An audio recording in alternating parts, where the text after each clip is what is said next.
decía que saludáramos a nuestro compañero chino. Sí, vale. Buenas tardes, vamos a esperar 5. Good afternoon, everyone. We will give you 5 minutes to get ready and start with the panel session. Please be patient. Thank you.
empezamos cuando quieras. Sí, vamos a empezar en un minuto, pero es que me ha pedido el alto representante que...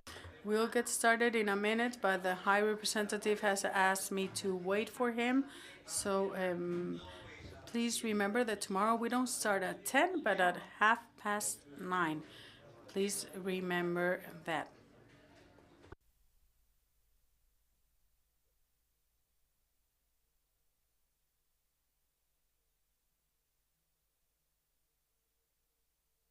Lucas. Lucis.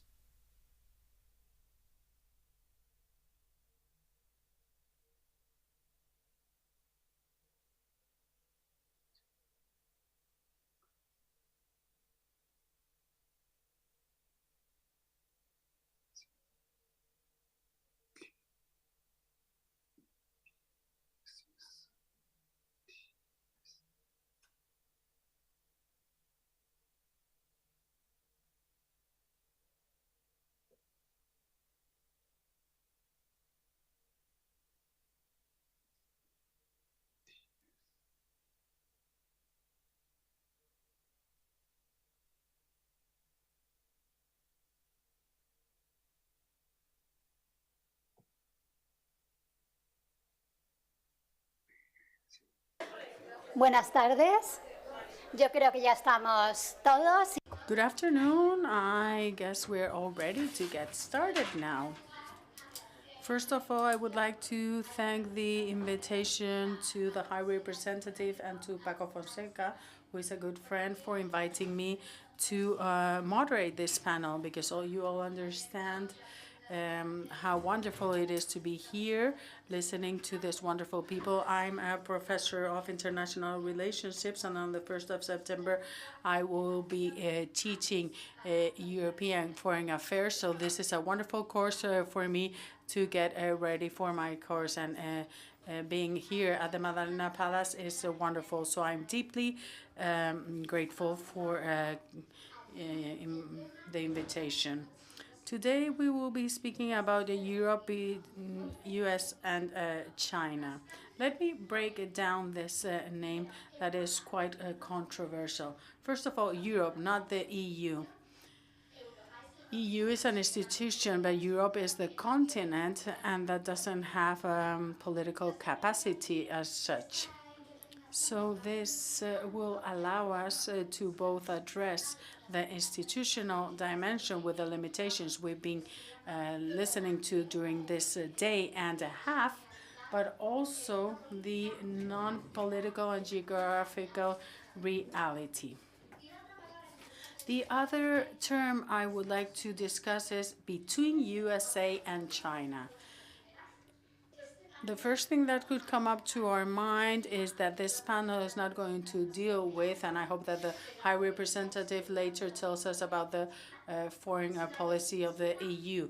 But we will be speaking about if China and USA in their conflict allow the EU to have autonomous foreign policy or not, or is it a hostage of the macro framework?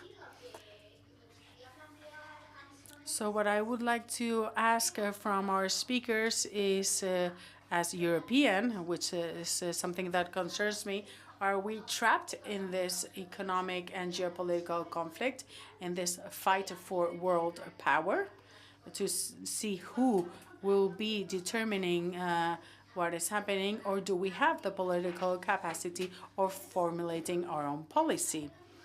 And I would also like to connect this with some of the things that were addressed yesterday.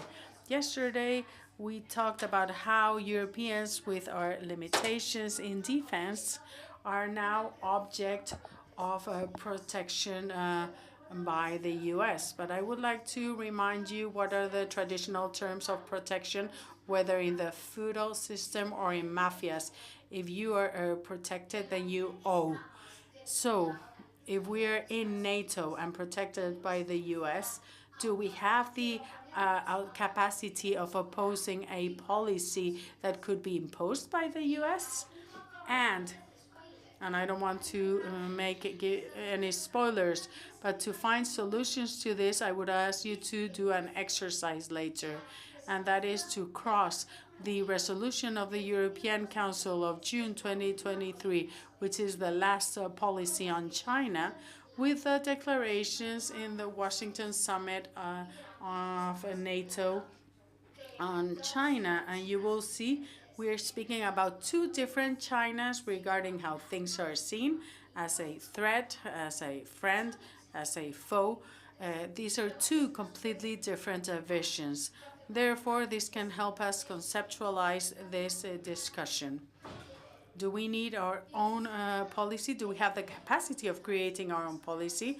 And we will also see if the High Representative, that will tell us later about his own experiences, but I would like to know if China, or this case, is the adequate case to look at the limitations of foreign policy of the EU. We've spoken about unanimity yesterday, and difficulty creates a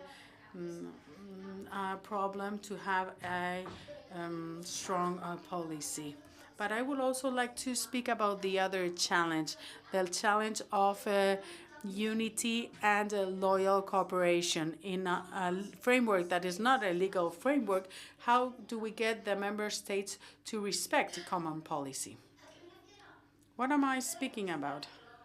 And I would want for the High Representative to mention this later, but what about the visit of Orban to Beijing, or how their interviews of different leaders of member states to China?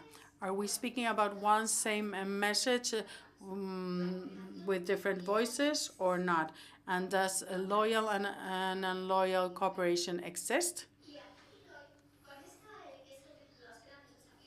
So with these big challenges we face, I would like to now introduce our speakers. We have three different perspectives, and they are three specialists on the relationship China-US, which is the context that we will be analyzing today from very different viewpoints.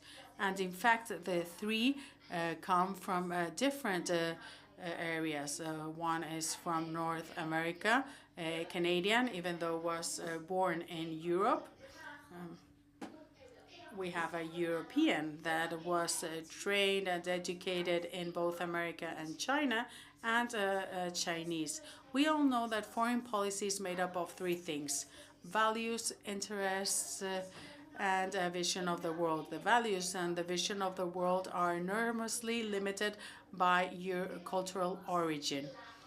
So I believe we have the perfect combination with these three speakers to see the relationship from the three different perspectives: the US, the European, and the Asian. That's why I have asked the speakers to address this issue however they want to. Why? Because I believe that with these so different origins, whatever they highlight and those subjects they decide are significant is already giving us information about how they see the world and what they think is fundamental in this relationship. So this is the exercise for this afternoon. So they will have some 10, 15, 20 minutes to speak, and then we will open a Q&A session to speak about the different differences we've observed. So let me introduce them. First of all, we have Professor Yves Thiberguin. He was born in France and educated in Stanford University, and works now at the University of British Columbia in Canada. What interests us is not only his education and that he's been professor in many universities, but that he's also been a practitioner. He's been an advisor and responsible of different negotiation forums with India Pacific. So he knows about the theory, but also the practice. So in the second place, we have Professor Henry Huya Wang, founder and president of the Center for China and Globalization, a non-governmental think tank. So he also has that non-institutional vision. And in the past, he was also a state advisor for China for trade and political relations and has participated in many international negotiations. So we have the other vision, which is really of interest for us. He was trained in Chinese universities and has postgraduate studies in different European universities, Windsor, Western Ontario, Manchester. So he also has the know-how of the West. And here we need to get to know both worlds. And in the third case, we have Lucas Vázquez Basats with an incredible curriculum because he's very young. But him being very young doesn't mean that he doesn't have experience and something to contribute. What can he contribute to this conversation? First of all, his personal experience. He was educated in the US thanks to scholarships since very young, since he was 15. He studied in Yale University and he's doing a master's in Oxford nowadays. So those of us that understand what it is to get into these universities understand what he's done. But with scholarships, he's also studied in China and studied Chinese and in Chinese universities. So his experience is very valuable from the viewpoint of the life of a young man as a student in China or in Europe or in the US and how he perceives the relationship between these different worlds. And now, without further ado, I will give you the floor. Mr. Tiberghien.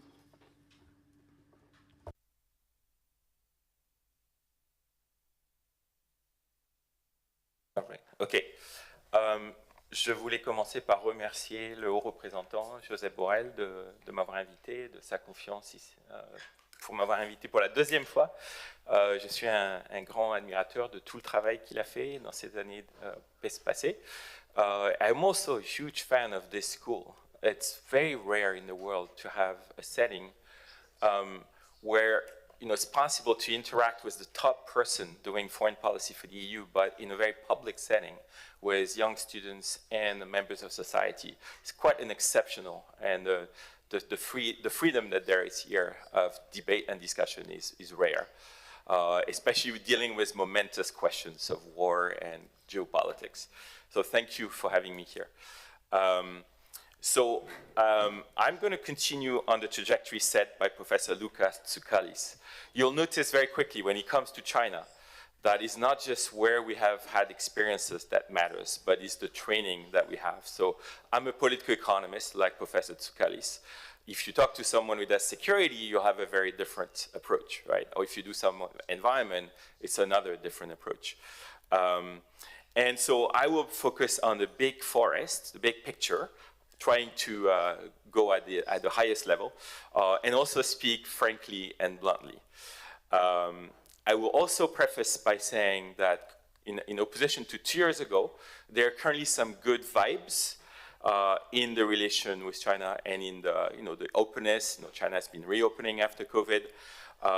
And it's mainly for two reasons. There is a mini détente between the US and China since the Xi-Biden meeting in the APEC a year ago. And second, there is some openness from China in 2024, combined with economic weakness. However, these are short-term things, and things can change very rapidly and dramatically, either driven by US election or by internal Chinese dynamics or by events. So it's important to step back from where we are and look at the big picture and the big forces. So the real questions, I think, that matter for Europe as we consider China and the China-US issue are the following. Is China a threat to the global order and to Europe? What explains the great diversity of behavior of China? From positive engagement in climate by the STO at the G20 to harsher postures in a regional theater, say with the Philippines or with Japan, etc., and recent wolf warrior behavior. Very, very different China. Or the China you see at the G20 or at climate negotiation is very different from the China you see at the Shangri-La security discussions. So why is that? Also, how can China be so strategic sometimes in the big picture and so reactive and ready to pay incredibly high cost at other times as we see in the confrontations with the Philippines or with India, or in the March 2021 sanctions on EU parliamentarians and government officials. So how could we have all this at the same time? If, when it comes to the Taiwan issue, would China always be able to remain strategic, or would China be ready to risk everything on a potential invasion for reunification by force? Does the US-China great power dynamic leave room for third-way players like the EU? So those are the questions I'm dealing with, small questions. I will try to give some answers. And I'll also preface that I'm answering this based on a lot of research I was this past year on academic leave. I was able to spend time in China, but also in Japan. I was brought as part of a US-China economic dialogue on the global economic order, as part of Canadian thinking as well, and part of European debates. And I've had a lot of inputs from a lot of those. I was also based in a Taiwanese university where I could see jets flying every day, very close. And so we see the Taiwanese jets being scrambled 7 times a day. And so we could see that it's very tense. So here are my key points for this talk. There's 3 big points, the big takeaways for my talk. Number 1, the big picture. We live in extraordinary times. We're not in business as usual. The times right now are not like when I went to school 20 years ago. We live through a historic transition, an interregnum. Professor Tsoukalis mentioned that already. 20% of global GDP changed hands from developed to emerging economies between the year 2000 and the year 2016. 20%, that's the biggest shift in global economic power since 1850. So clearly something very big and very different has happened. The G7 used to be 70% of the global GDP. Now it's 45%. Now, I would say this is not PPP, this is nominal dollars, and I count just the G7, not the EU as a whole. The EU is the 8th member, informally. Military power, however, evolves more slowly, so there's a time lag, and the US remains dominant. But when you're in a period when economic power has shifted very fast, and military power remains aligned with the old power, the hegemon, you have a risk, right? This is a period of high risks. There is high temptation for the dominant power to try to stop the change of power. That's the period we're living with. I will add that the rules-based global order was predicated on US dominance and power. It was not just about rules, it was about power and US dominance. Today, the global order and the global rules are up for grabs. There is intense competition and renegotiation about all the global institutions and global rules. The US-China dynamic is a key organizing principle. It's like a vortex for all global politics. It changes everything. It creates or prevents space for other players. It's a systemic force, and I'm going to say something controversial here. It's unlike the Russia-Ukraine war or even the Middle East, which are actually regional crises. The US-China crisis and any potential war there would be completely systemic and would put in question peace and the global economic order for the entire world. So it's a whole different scale. The scale is huge. Third point related to these extraordinary times, ideology is not the core driver here. Strategic interests, identities, and historical narratives drive actions. If you read Zbigniew Brzezinski, the former national security advisor, in 1997, he rewrote that book, Eurasian Chessboard, he predicted a coming clash between Ukraine and Russia in 1997, and it was not about democracy. It was about strategic identities and strategic interests. We also face, at the same time, planetary systemic risks never seen by humanity before. For the first time, humanity is able to destroy itself in multiple ways: climate, nuclear weapons, AI, bioweapons, etc. So the stakes are very, very high. Human nature must evolve, and we have limited runway for mistakes. So when we deal with China, when we deal with global issues, we have to keep that in mind. We also need to serve the global human interests. And finally, we live in an age of confusion due to social media.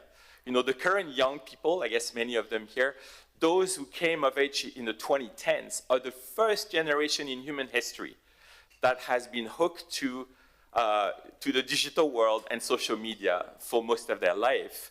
And often we interact more with, on social media than with other humans. So this is new. But with social media and AI, there is great uncertainty about facts, and facts, however, can bite when ignored. But we kind of lost the gravity of facts. So that was my first big point, to keep in mind where we are in this trajectory of global order. My other 2 points are shorter. Second big takeaway is the Chinese behavior is diverse and complex, and I'm about to present 7 types of behavior by China.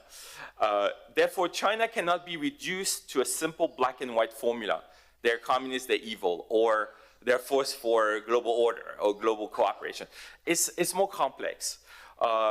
Views of China, actually by outsiders, are shaped by where they stand.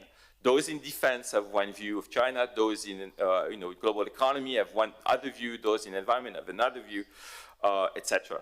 But there is a caveat here, is that there has been a general tightening of the regime in the last few years, and there's less diversity in the voices at the top that make decisions, final decisions. So that's a key caveat here.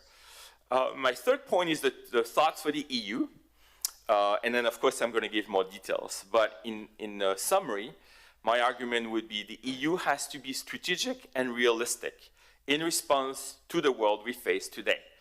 And in fact, I would argue the EU needs to up its strategic capacity on China, and it needs a strategic unit that could cut across all institutions, Council, Commission, HRVP, maybe even EP, that can bring multiple expertise. It should not be dominated by just defense or security people, not just by global economy people, environmental people. All of them have to be together, and there has to be a gathering of fact and the elaboration of a strategic approach, which I think is very difficult today. The EU should also be aware that the global rules of the game have changed. In fact, the EU does shape a few rules, like GDPR. There's a few global rules that are shaped by the EU, but is also a rule taker on many other dimensions, and more dimensions, where the EU has less autonomy. I also see when I go around the world, I attend many global summits, I'm struck that the EU, along with Canada, are the last believers in the global liberal order. Everyone else has already moved on. This is not a good place to be the last believer in a rules-based order, in a liberal-based global order. Liberal economics are gone. The other big players, whether it's US, China, India, Russia, Japan, Korea, all of those are combining economic policy with state action, industrial policy, economic security, and security defenses. And so the EU cannot afford to be the last one not having those tools. The EU needs a robust economic security approach, which is called de-risking. But de-risking is a negative. I think it's better to have the emphasis on what the plan is, and that's where economic security is a bit more proactive. And then the third point on EU, I think it's critical to keep a diverse approach on China, topic by topic, because China is not a behemoth and is not just one black and white thing. So then I have three main parts. I'm going to say something about Chinese multiple behavior in the global order and what drives them. Then I'm going to say something about the US-China dynamic and how it's impacting the global order today with key trends and key constraints on the EU. And then finally, some thoughts for the EU. So China's behavior, both at home and abroad, is actually, if you're honest, is puzzling. If you talk to the best experts, some of the really top thinkers on China, they would confess that today nobody really knows what's happening in the leadership at the top. In the past, foreign scholars had access to the leadership. Today, it's extremely limited. It's very, very hard to fully understand. So a lot of people will say, oh, China is doing this, China is doing that, and this is why. They normally don't know what they're talking about. So keep that as the caveat. I'm one of those too. But I will list some observations, and I will say what we know and what we don't know. So it's a real puzzle. Now, Henry, who I know well, will have more to say. And he's a very, very consummate insider who understands a lot of dynamics. So the questions then for outsiders is, how do you avoid oversimplifying or making major mistakes? How do you predict any action by China? Can we predict? And how do you strategize about it? And it's difficult. I argue there's 7 modes of Chinese behavior, and all of them are true at the same time. So you can have 7 different Chinas, right? And that's what's so confusing for outsiders. And that's due to the interplay of complex, partially fragmented institutions at home that are in competition within the system. It's never fully reconciled.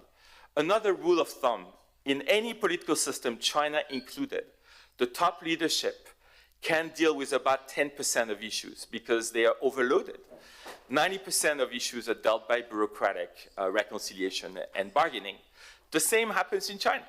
So you face some issues that are dealt by the top leadership, other issues that are more dealt at lower level, bureaucratic levels. So why this behavior is so varied? Some of the tensions, there are 2 types of tension within the Chinese system. One is the tension between a growing sense of Chinese strategic superiority or hubris, and then versus a sense of vulnerability that's rooted in geography and history. The other is the fragmented nature of governance, division among ministries, with some elements of vertical penetration by the CCP and Xi Jinping thoughts and the like, but it's always partial, as always in Chinese history. There's a lot of competition and bargaining within the system. So outsiders tend to have 2 wrong ideas about China. One wrong idea that you hear a lot in the US would be, there is this superb strategic approach of China, so whatever they do is part of a strategic plan, a long-term plan. And if we don't understand that, we're missing it, but it's dangerous. And I argue this is wrong because China makes mistakes. China does certain things because some actors are pushing it, but other actors are not happy. It's not all a simple top-down strategy. The other simple hypothesis that we hear in the West is Chinese duplicity. Only some behavior shows real nature. The rest is seen as deceit or fake. I argue this is also wrong. All those behaviors are actually part of Chinese playbook. So here are the 7 political logic, very simply, to understand the different Chinas. The first one we often face, and Josep Borrell have faced this China, a long-term strategic actor boosted by the leadership of Xi Jinping, which aims at the return of China to its past greatness. And Xi Jinping has often cited the Tang Dynasty as an example. Tang Dynasty is 700 AD, right? This is when China was superbly organized, very powerful in its region, and very prosperous. And so seeking to return to regional preeminence, but not so much global dominance, and recovering from 200 years of difficulties, partial colonization. And China is also traumatized to have missed the first 3 industrial revolutions, and is eager to use the 4th one now to leapfrog. So very, very sensitive about industrial revolutions. So that's the strategic China. And they make long-term strategies, say on solar panels, or EVs, or AI. Very long-term planning. That's only one type. Second China is one that believes in the global order and in the regional order, believe in universalism. There is genuine buy-in in China in global economic governance. They actually support the IMF, the WTO, G20. They love the G20.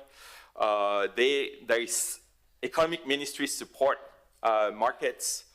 And so we see here Chinese economic and environmental elites quite socialized in global economic and environmental governance. We see, for example, very good environmental cooperation in climate, in biodiversity, the Kunming-Montreal Protocol, in even the ocean, the BBNG treaties. By the way, both the biodiversity and BBNG treaty are supported by China, but not the US, right? They support Bretton Woods. They technically support the UN Declaration, although the implementation is diverse. They support the UNESCO, and so on. They're also interested in the regional order, and they have supported RCEP. And there is also this year, very interestingly, a revival of the trilateral CJK axis, which is China, Korea, Japan, with a very interesting summit that happened in the spring, where China called for a denuclearized North Korea, which then made North Korea furious against China. So that was interesting, but that was to give something to Korea and Japan. And now, as we speak, there is strong engagement with Vietnam. So this is the global, regional, engaging China. A third image of China is this harsh and aggrieved China fighting for its, what he considered sovereignty, the lost or aggrieved sovereignty. So we see extreme regime response driven by the security apparatus and, frankly, Leninist repressive methods. In the case of home regions like Xinjiang, Tibet, Hong Kong, we see very harsh military actions and language when it comes to Taiwan, reunification with Taiwan, the Diaoyu Senkaku Islands, and so on, or the South China Sea.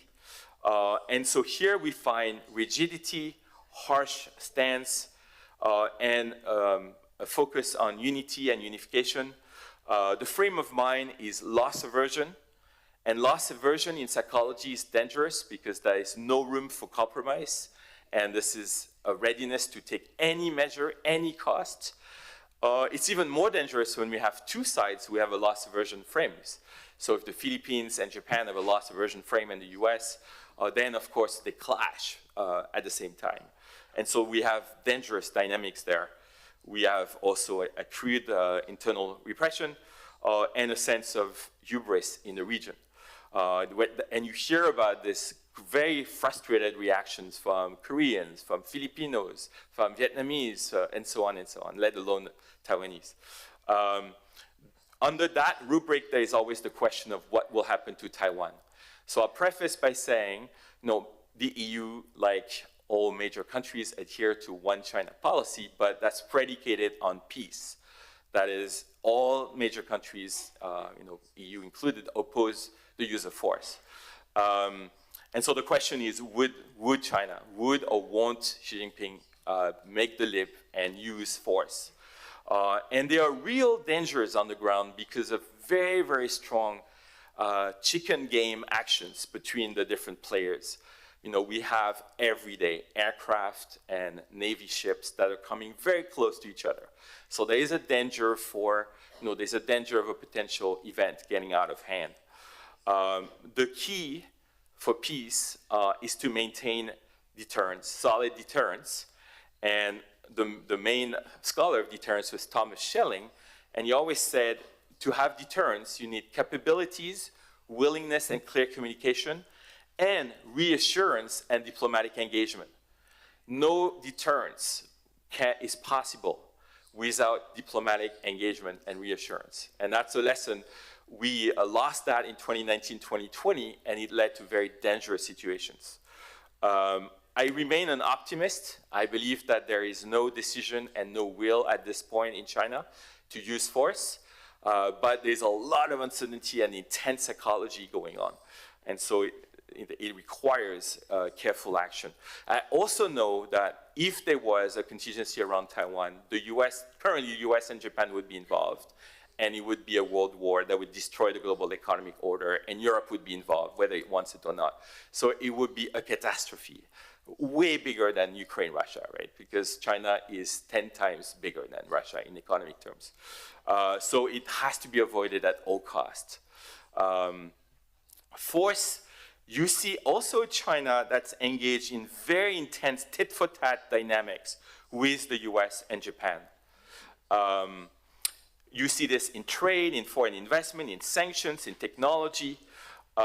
And China has read, Graham Allison's book about the Thucydides trap, where, a hegemonic transition means that the rising power is always seen as a threat by the hegemonic power. And there's always a threat of the hegemonic power, i.e. the US, taking preemptive action against the rising power. And the rising power is reading all that and knows about it, and is very aggressively trying to stop it. And you have intense tit-for-tat dynamics. So every US sanction is followed by Chinese sanctions, counter-sanctions. Every move has a counter-move, and there is collateral damage. And the collateral damage hit the EU. So it's very dangerous if the two elephants are fighting, and then you walk around and you're the EU, you get beaten too. And in that sense, that's what happened in March 2021. It was part of a much bigger tit-for-tat battle. I also believe, by the way, that Chinese support for Russia in the war with Ukraine, which is partial, right, not comprehensive, is part of that. The support of China for Russia is not an alliance, is a tactical support, and is proportional to the degree of pressure that the US puts on China. So the more pressure there is from US on China, the more China feels insecure and seeks the support of Russia and is ready to support Russia. So it's completely interconnected. So that's the harsh tit-for-tat dynamics. Fifth, you also have a China, when you deal with diplomacy, Chinese are also steeped in long history, long rituals. They have a lot of examples, proverbs, etc., of a Confucian nature. So they adhere to diplomatic rituals. When diplomatic rituals are not followed, for example, the US side not offering dinner in a negotiation, then there's a strong reaction that's rooted in culture that sees the other side as non-civilized in a way, not respecting the rules. But as part of diplomatic rituals, China is also embedded in the global south. And it has a post-colonial identity that goes back a long way. You know, recently, John Eikenberry wrote about three worlds in global politics. Well, there was a famous three-world theory written by Mao and presented by Deng Xiaoping at the UN in 1974 in a famous speech. So there's a strong sense of identity connected to global south. That's also part of China. And I have two more pillars that are not pleasant ones. One is the military security opportunism that we see sometimes within bureaucratic competition. So according to my reading, there is competition between the military apparatus, the security apparatus, with the global economy, global environmental, more internationally minded sides of the system. They're in competition for each other. They want budget, they want preeminence, and the military side is ready to use any opening when there's an opening, and we see a very different types of China.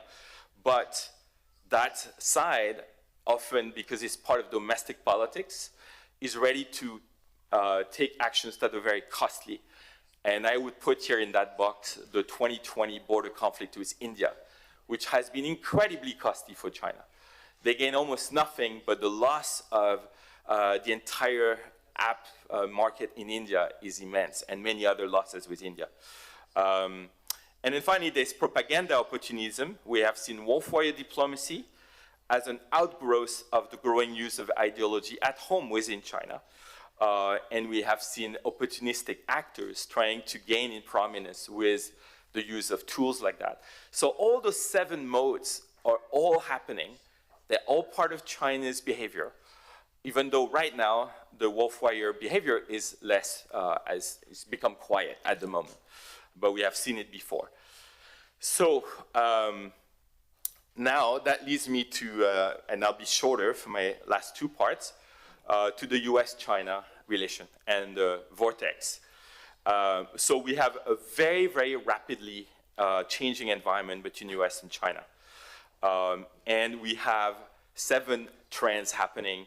The biggest, the dominant one, is hegemonic transition. So in international relations, we know that when there's a big change in power between a dominant power that wrote the rules of the order and a rising one that can challenge the hegemon, then there's a lot of trouble. And in the past, we have had systemic war. There's intense competition. This is much bigger than any conflict with Russia. This is for the battle. This is the battle for writing the rules of the world, right? This is at the top. And this dominates over domestic politics. This is a bigger force. So that's what people like Graham Allison or Steve Walt at Harvard have written about. The danger in this context is I observe hubris and risk-taking willingness by both Chinese leaders or Chinese scholars and Americans. I think I've seen cases in discourse of hawkish, there's hawks on both sides, right? And the hawks tend to overestimate their position and the weakness of the other side, both in Beijing and Washington, and especially a readiness to argue on the basis of bottom line mentality or red lines. This is morally wrong. We have to stand up, right? This kind of argument, when you're gambling the future of the world, is actually dangerous. What you need is strategic thinking, a strategic calculation of the end game. If I do this, what will the other side do? Then what will I do? Then what will they do? And where do we end? Do we still have a world or not, right? So there is that danger in this period of intense competition.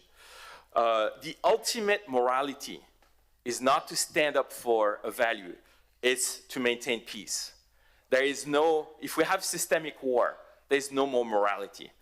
The ultimate defense of democracy is through the defense of peace. And so I agree here with Gérard Haraud in France, who wrote a very interesting book, Histoire diplomatique, and has reviewed a lot of cases where arguments for war were made on basis of moral basis, but led to horrible destruction and terrible outcomes. So we have to always be aware of this. That leads me to a dilemma for the EU or for Japan. How will the EU or Japan or Canada or Korea, the allies of the US, differentiate between their willingness to push back against Chinese assertiveness when China is breaking rules or is being threatening or is taking advantage of WTO versus a pure hegemonic dynamics where one power wants to keep dominance and push back the other, which is not necessarily the EU or the Japanese or Korean interests. How do we differentiate the two when a great power comes knocking at our door? We say, we agree on this, we don't agree on that, right? And that's a huge dilemma.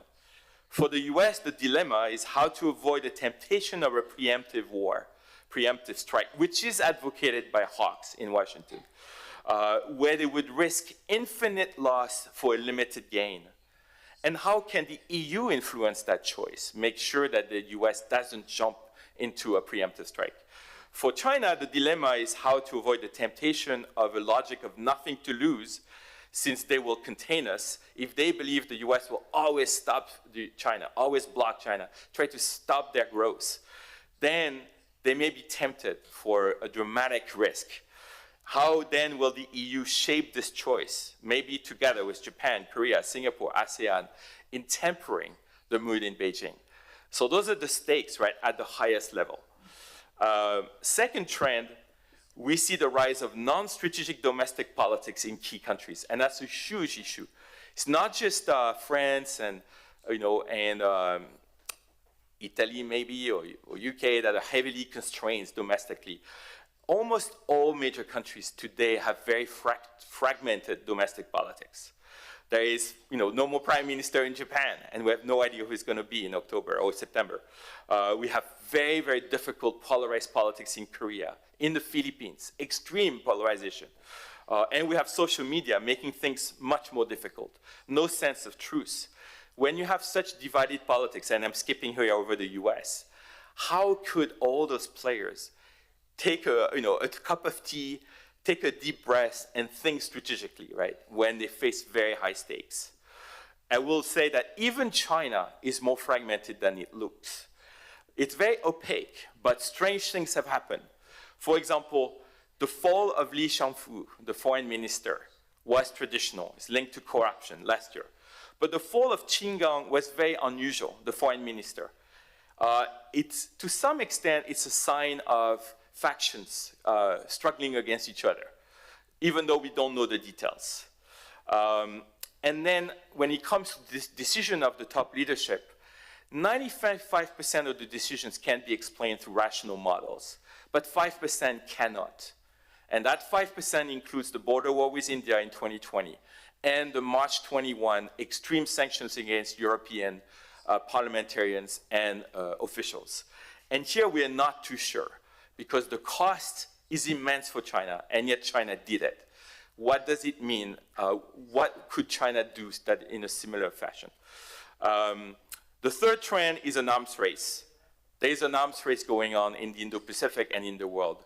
When there's an arms race, anyone falling behind, like Europeans or Canada, will be in trouble. Because if you're falling behind in an arms race, you're a sitting duck. So that's a problem. By the way, there's others, like New Zealand to some extent. But an arms race is also dangerous because everybody is arming, and in the end, everybody can be worse off. It's the differential that matters. How can we mitigate an arms race? Fourth trend, deterrence is eroding because there's less actors ready to think strategically. And it must be the goal at all costs. We cannot afford a systemic war. So it requires capabilities, will, and reassurance, and controlling misunderstanding. There has to be a lot of investment in that. Fifth, we have an economic security arms race. The EU calls this decoupling. Japan and Korea, de-risking, sorry. The US has mentioned decoupling and then now likes de-risking, like the EU. Japan and Korea call this economic security. That's understandable. If in a globally interconnected world, if there is risk on the abilities of market to deliver energy or medicine or key technology, it's normal that each country feels fearful and wants to guarantee more safe supply at home. But any economic security or de-risking measure taken by one side creates a security risk for the other side, including allies. So there's ripple effects. So it has to be done in a strategic way to sterilize, in a way, the systemic impact and avoid a complete collapse of globalization that would look like the 1930s. So it has to be responsible economic security. And it has to be done with a lot of communication. I'll give you an example. I don't know if you're aware, but in a good example from the Americans, in May or June, they took very strong sanctions against EVs and solar panels, including 100% tariffs, right, on EVs. But China did not react massively, not with a lot of anger. Why? Well, that's because there is a track 1.5 dialogue, even a direct track between Treasury, it's not USTR, it's Treasury at the very high level, the very top level, and the Chinese side. And the Americans gave full information and full communication ahead of time. And they heard some feedback from China. And that's, in a way, sterilized the measure. That's a good lesson. So communication, diplomatic engagement is critical to accompany economic security measures in order to be safe. Six, we have a technological arms race around semiconductors, AI, etc., decoupling. We have to also be careful about it. And then seventh, alliances are back. So huge advantages for the West. The Japan-Korea-US agreement at Camp David is a huge win in a way for the US in the short term, but it does create a bit more tensions. And we also see the rise of the Squad. So there's a lot of alliance game going on. And so the EU, again, will have to decide, do we play the game of alliances and how in order to stay in the game. But there are stabilizers, and the stabilizers under the Biden administration have been the Track 2 dialogue and Track 1.5 dialogues.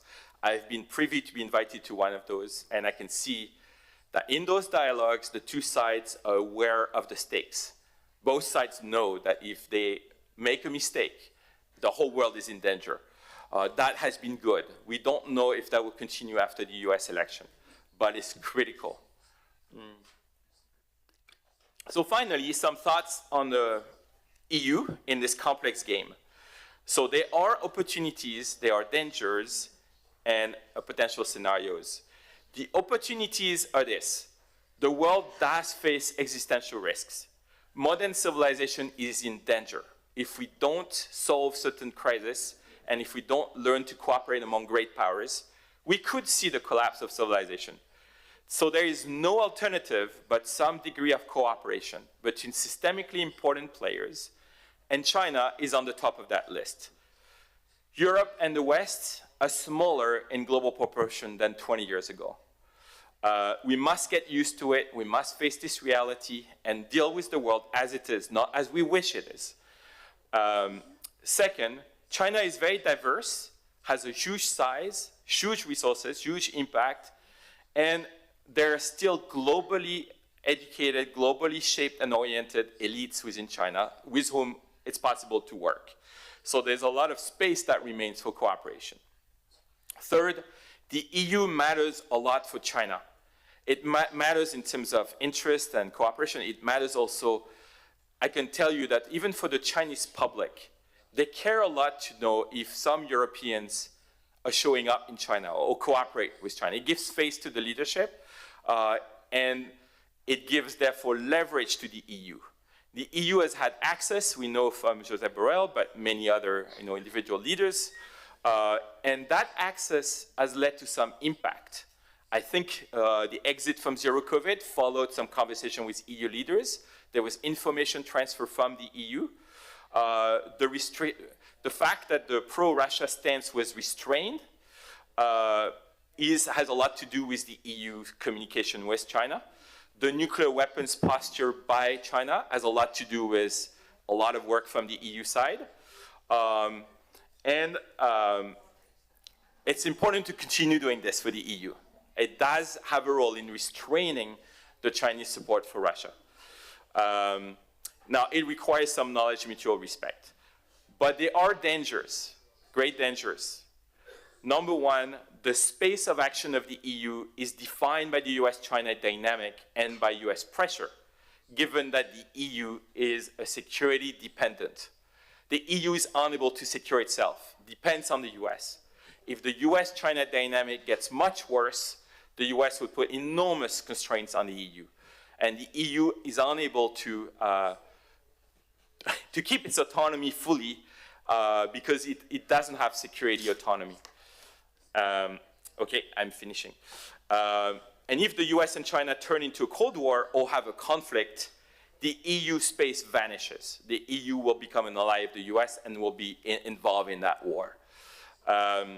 Second, the EU will be effective only if member states can agree on their policies with China, and if a strategic unit could be created across the different EU institutions to provide definitive information, knowledge, intelligence, and to produce blueprints of a strategy that could get everybody around it. The EU will have impact if it can really accelerate its strategic concentration. Third, EU strategic autonomy requires capabilities that start with security and defense. We discussed this yesterday, but also economic security. It's a matter of credibility. It's a matter of leverage. And so the EU has to move with de-risking and economic security, but it must be done with good communication and avoiding a spiral of economic security.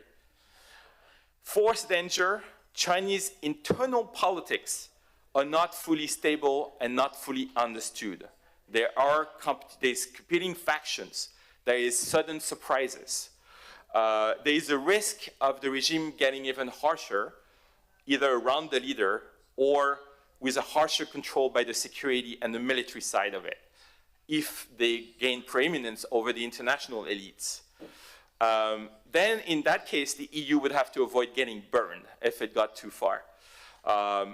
So the EU must always walk with open eyes and watch for signs and be ready with a range of scenarios. So the current scenario where we are today, I think there's room for creative policies in certain issue areas and in coordination. I think the EU would gain more by partnering more with countries like Japan, Korea, ASEAN, Indonesia, even Vietnam, in order to have a set of options that are not just directed purely by the US-Europe alliance, and also to learn, because those countries near China know a lot of things that Europeans don't know. There's a lot of knowledge and intelligence.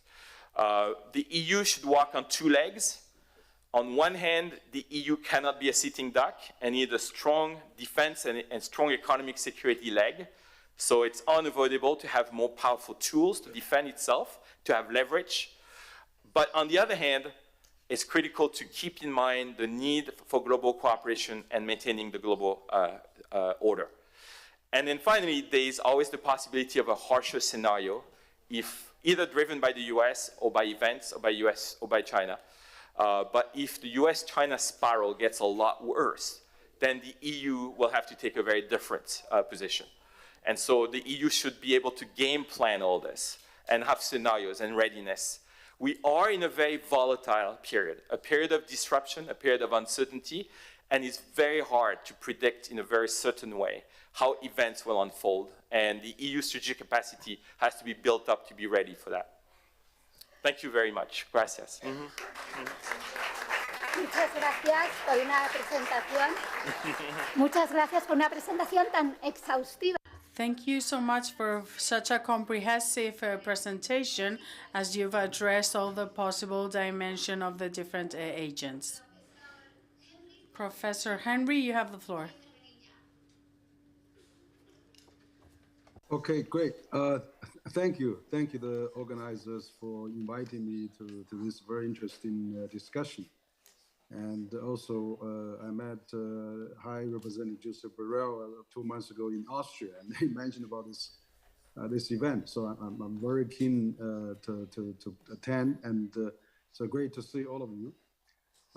I think the topic actually we're talking today is really important. Is EU between China and the US. I think this is a really a very important topic, and we're living a really, like Yvonne was talking about, a very unprecedented time of development and changes. And so what I would like to, given the time, I wouldn't be too long, but I would like to talk a bit about, first of all, the overall picture, and then the second, I would like to talk a bit about China US relations, and thirdly, I would like to talk about China-EU relations.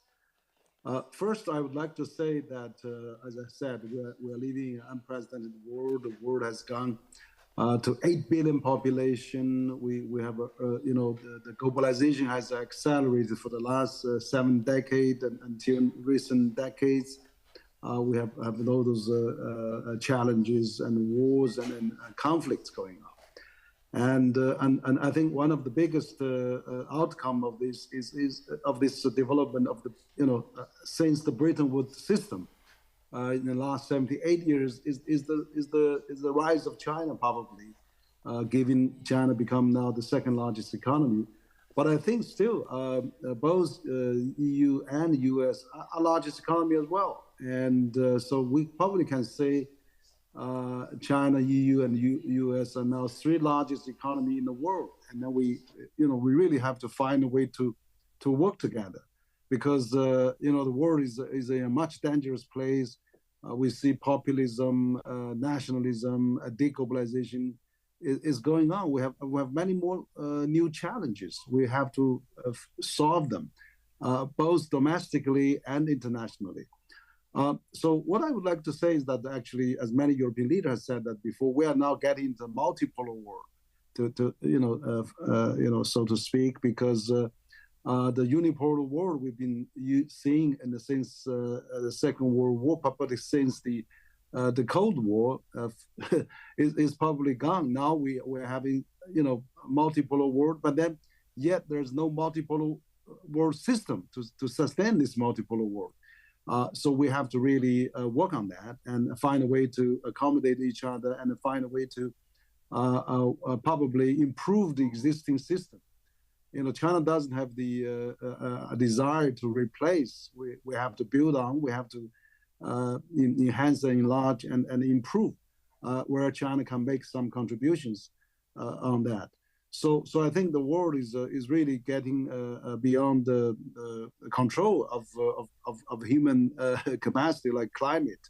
If we don't work together, no single country can single-handedly handle all those challenges now. So there's an urgent need on that. But on the other hand, I agree with Yvonne that he was talking about Graham Allison's he hit his trap. For example, that the rising power has really probably alerted or awakened the existing power, where there's a anxiety and also worries and fears probably. But as I had a Graham Allison come to my office just 2 months ago, and we did a new book. I wrote a new book about how to avoid His trap. We don't have to fall into his trap, that we bound into some kind of conflict. So this book is both in English and Chinese now. It's a new book. It's very, very, it become a bestseller in China. I was just in the Graham Allison office several weeks ago in Boston at Harvard, and we talked quite a bit about that as well. So I think on the other hand, I just watched. I watched actually both the Republican and Democrat conventions. I mean, I see they are trying to address their domestic issues, which I think is great. For example, there's a gap between the rich and the poor. There's these days 1% of Wall Street is almost equal to the 50% of the mass population in the U.S. I think similar situation probably in some countries in Europe as well. There's growing gap between rich and poor. So this kind of inequality has brought a lot of domestic challenges, and of course we see polarized society. We see democracy is at risk, and then we see the inefficiency of many of the things going on. And so how to address that? I mean, same is true for China. China is in a transition of the economy. The economy is slowing down. The real estate is boom probably is over, and then we need to find a new momentum and new energy to grow. So there's many challenges on both sides. So I think it's important that we cannot really fight each other. We cannot really become this rivalry of each other. We really have to work together. We have to be partners and also, of course, competitors is if we need to compete, we need to compete in an Olympic style. We just had the Olympic finished. I mean, China and the U.S. tied probably in the gold medals, but that's the style that we need to really compete friendly. I remember when before Nixon come to China, the U.S. table tennis team come to China, and that time the slogan was friendship first, competition second. So I think we have to really, coming back to those some moral high standards that we need to really work with each other. So that's I think the point number one is that we are getting into unprecedented changes that 8 billion of the human beings are facing now. And the world is getting the multipolar world, and where is the things that we can do together? So that is really the big background, that deglobalization and the populism, nationalism is rising, and domestic gap is bigger, and the rich and the poor are really dividing us. So those are the things we have to take into account. Second, I think on the China-U.S. relations, I think China-U.S. relations probably are the most important relations. I agree that if the two countries, doesn't get along, and that the whole world suffers. I mean, Chinese economy is still growing at 5%. I mean, as Chinese government has targeted that, and the first 6 months of 2024 is exactly 5%. Then they maintain that kind of growth. So which means that China still contribute above 30% public global GDP growth for the benefit of the world, and the U.S. is still leading as well. U.S. economy, U.S. The U.S. dollar and the U.S. financial system market is still very strong. So I think it's probably we have to really understand China and the U.S. into two different systems, because U.S. is more individualism. There's a Western tradition. There's a religion. There's many things. Innovation and all those has been developing very well, but whereas Chinese, they have a 5,000 years history, civilization uninterrupted. They always have a collective society. They have rich culture, and then they always respect a government authority, and they are not really trying to, they work really collectively, and there's high efficiency in terms of, for example, China has built 70% of global speed railways across China. Anywhere you go is a few hours reach now. And China has built 70% of the 5G system in the world as well. So you can see how fast China has connected. So that really, shows the efficiency, the effectiveness, and of this system in China. I remember a few years back, I attended the ex-U.S. ambassador farewell reception in Beijing, and former U.S. ambassador Terence Breinstein, and he said he has three impressions of China, where he think the most relevant. The first is China attaches great importance of the family values, where I think that's probably important. And second is the education. China, very much attached now, pays a lot of attention to the education. And China has also this hardworking, of course, very diligent and hardworking. So you can see all those good elements actually push China into the second probably largest economy now. And so the U.S. has proposed this narrative autocracy versus democracy, as Ivan mentioned about value-driven, which doesn't really work. I mean, China has its own value, its own system.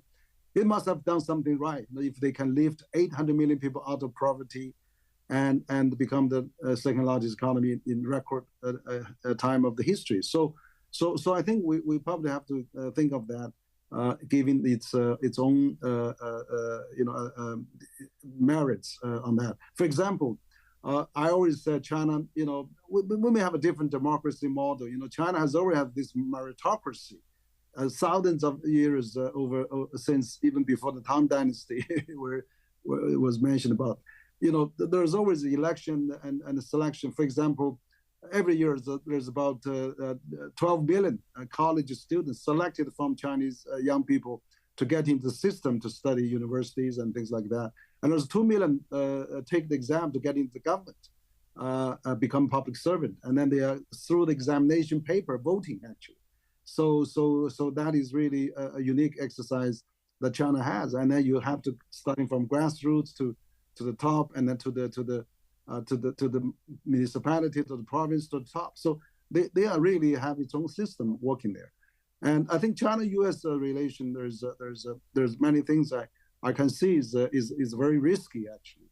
For example, U.S. is having a lot of so-called like-minded country, and then they build around circles around China. For example, they have AUKUS, which they have Australia, UK, and US, and now they want to get New Zealand, they want to get Philippines with that. And then you have the QUO, and then we have Indian, Japan, of course, US and UK into that as well. And then you have Camp David, you have South Korea, Japan, and things like that. So China is actually surrounded by this kind of hostile, I would call sometimes actually, even NATO now refer quite a bit to that as a so-called threat from China. I wouldn't say that. China never. I don't think China is going to threat anybody because, for example, if you look at the history of China, China is always a continental country, agriculture country. It's not a nation on horses or like Mongolia, they conquered the big territory. Never. China was always maintained in this part of the world, and so they call themselves Middle Kingdom, right? So it's always like that for many years. I mean, on the issue of Taiwan, we talked about before that China has always responding to the coups or to the exercises or to the provocation of declare some kind of independence. China, of course, shows a protest, but it's provoked by some, like Taiwanese independent government or foreign influences there. If you don't see that, then the cross-strait is quite stable. For example, the Chinese government just recently, last year, they announced that in Fujian, they welcome all the Taiwanese to come to have the free, they don't need any qualification to find jobs. They get free Medicare, free social benefit, and then they can cross the Taiwan Strait easily. And there's 2 million Taiwanese actually working in China. The largest, everybody uses the phone, Apple phone nowadays. The largest Apple phone makers in China is a Taiwanese company, Foxconn. And then there's no security issue on that. You see, actually, it's made by a Taiwanese company in mainland. And then there's 500,000 husband and wives marriage across the street. So I think that economic integration will eventually happen if there's no foreign interference or if there's no independence. I mean, some kind of a greater China federation in the future would be quite possible. So I think given the time, China can really flood it with Taiwan with tourists and with all the economic incentives. And why would they want independence if they can get all the good benefit from mainland China? After all, they share the same language, same culture, same tradition. So I think this is if we really treat it calmly, it won't be an issue. And same thing for South China Sea. I think China is willing to talk with ASEAN country, with Philippines, and before President Marcos, China and Philippines had a very good relations for over 10 years. I mean, now since new President Marcos, there's 9 military bases now re-established by the U.S. Just next to China. So there's some intentions, but I hope they can through talks, south of China, a code of conduct, and then they find a way to resolve that. I think that things can be talked and discussed.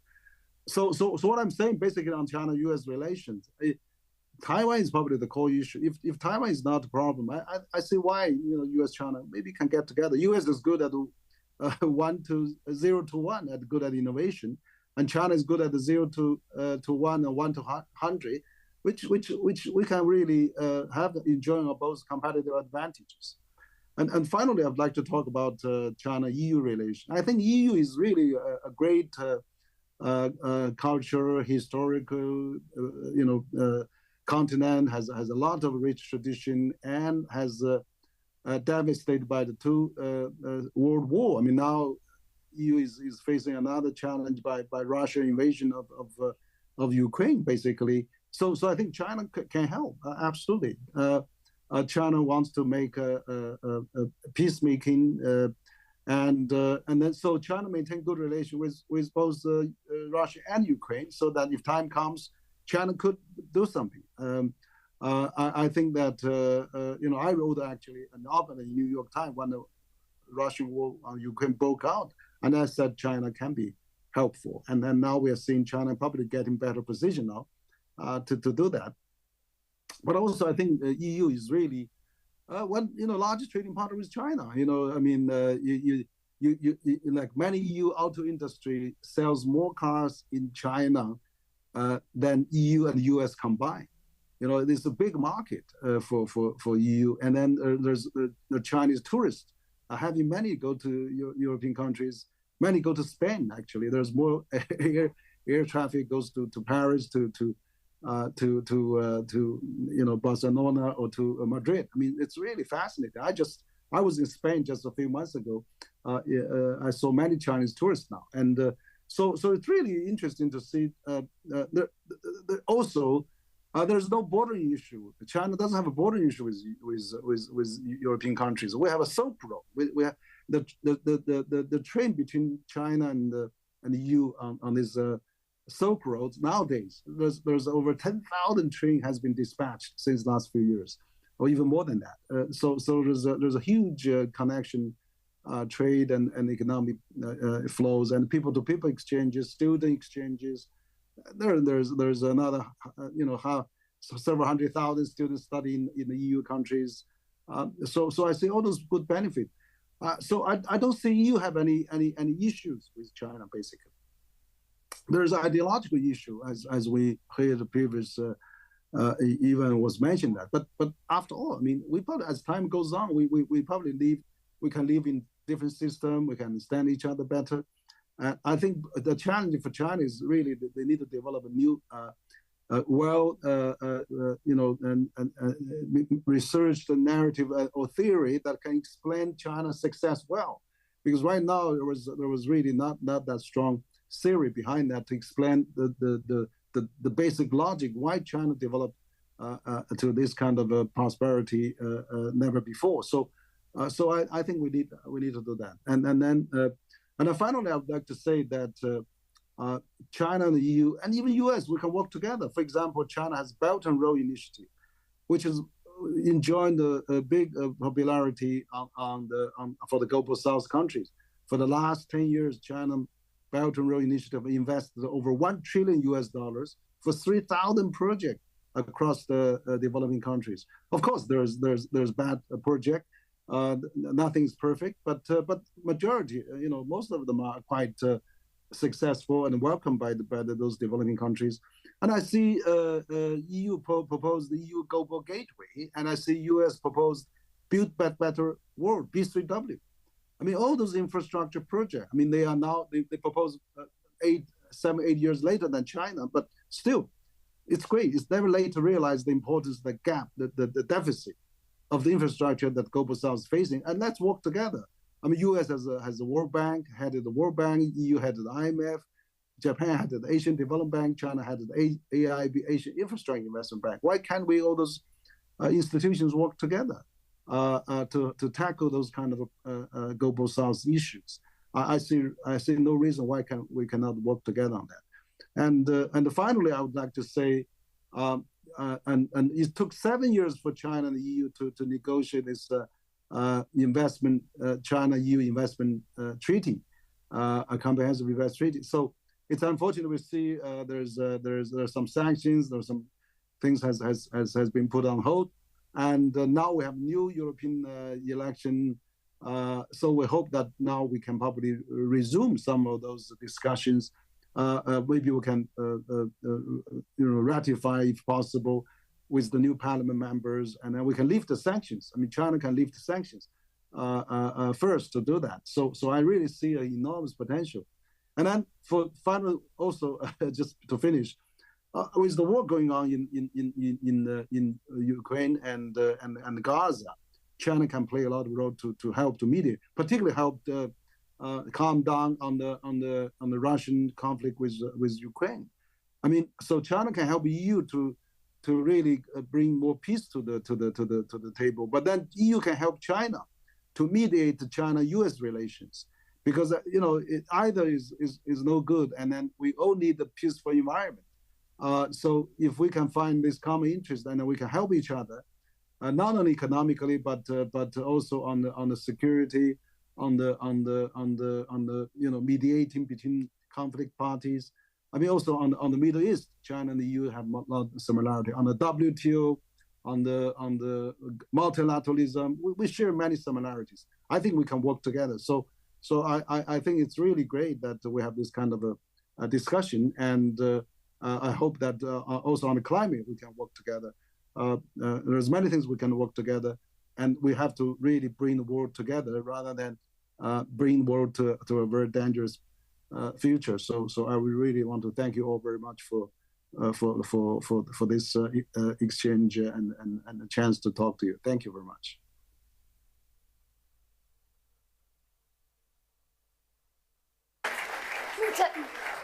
Muchas gracias, Henry. Desde luego ha sido una. Thank you so much, Henry. You've defended mutual benefit and the solution of global problems. And now we give the floor to Lucas. Gracias, Mercedes. I will actually be speaking in English, since I think my panelists are, if we want to have a conversation later, I think English would be a better language.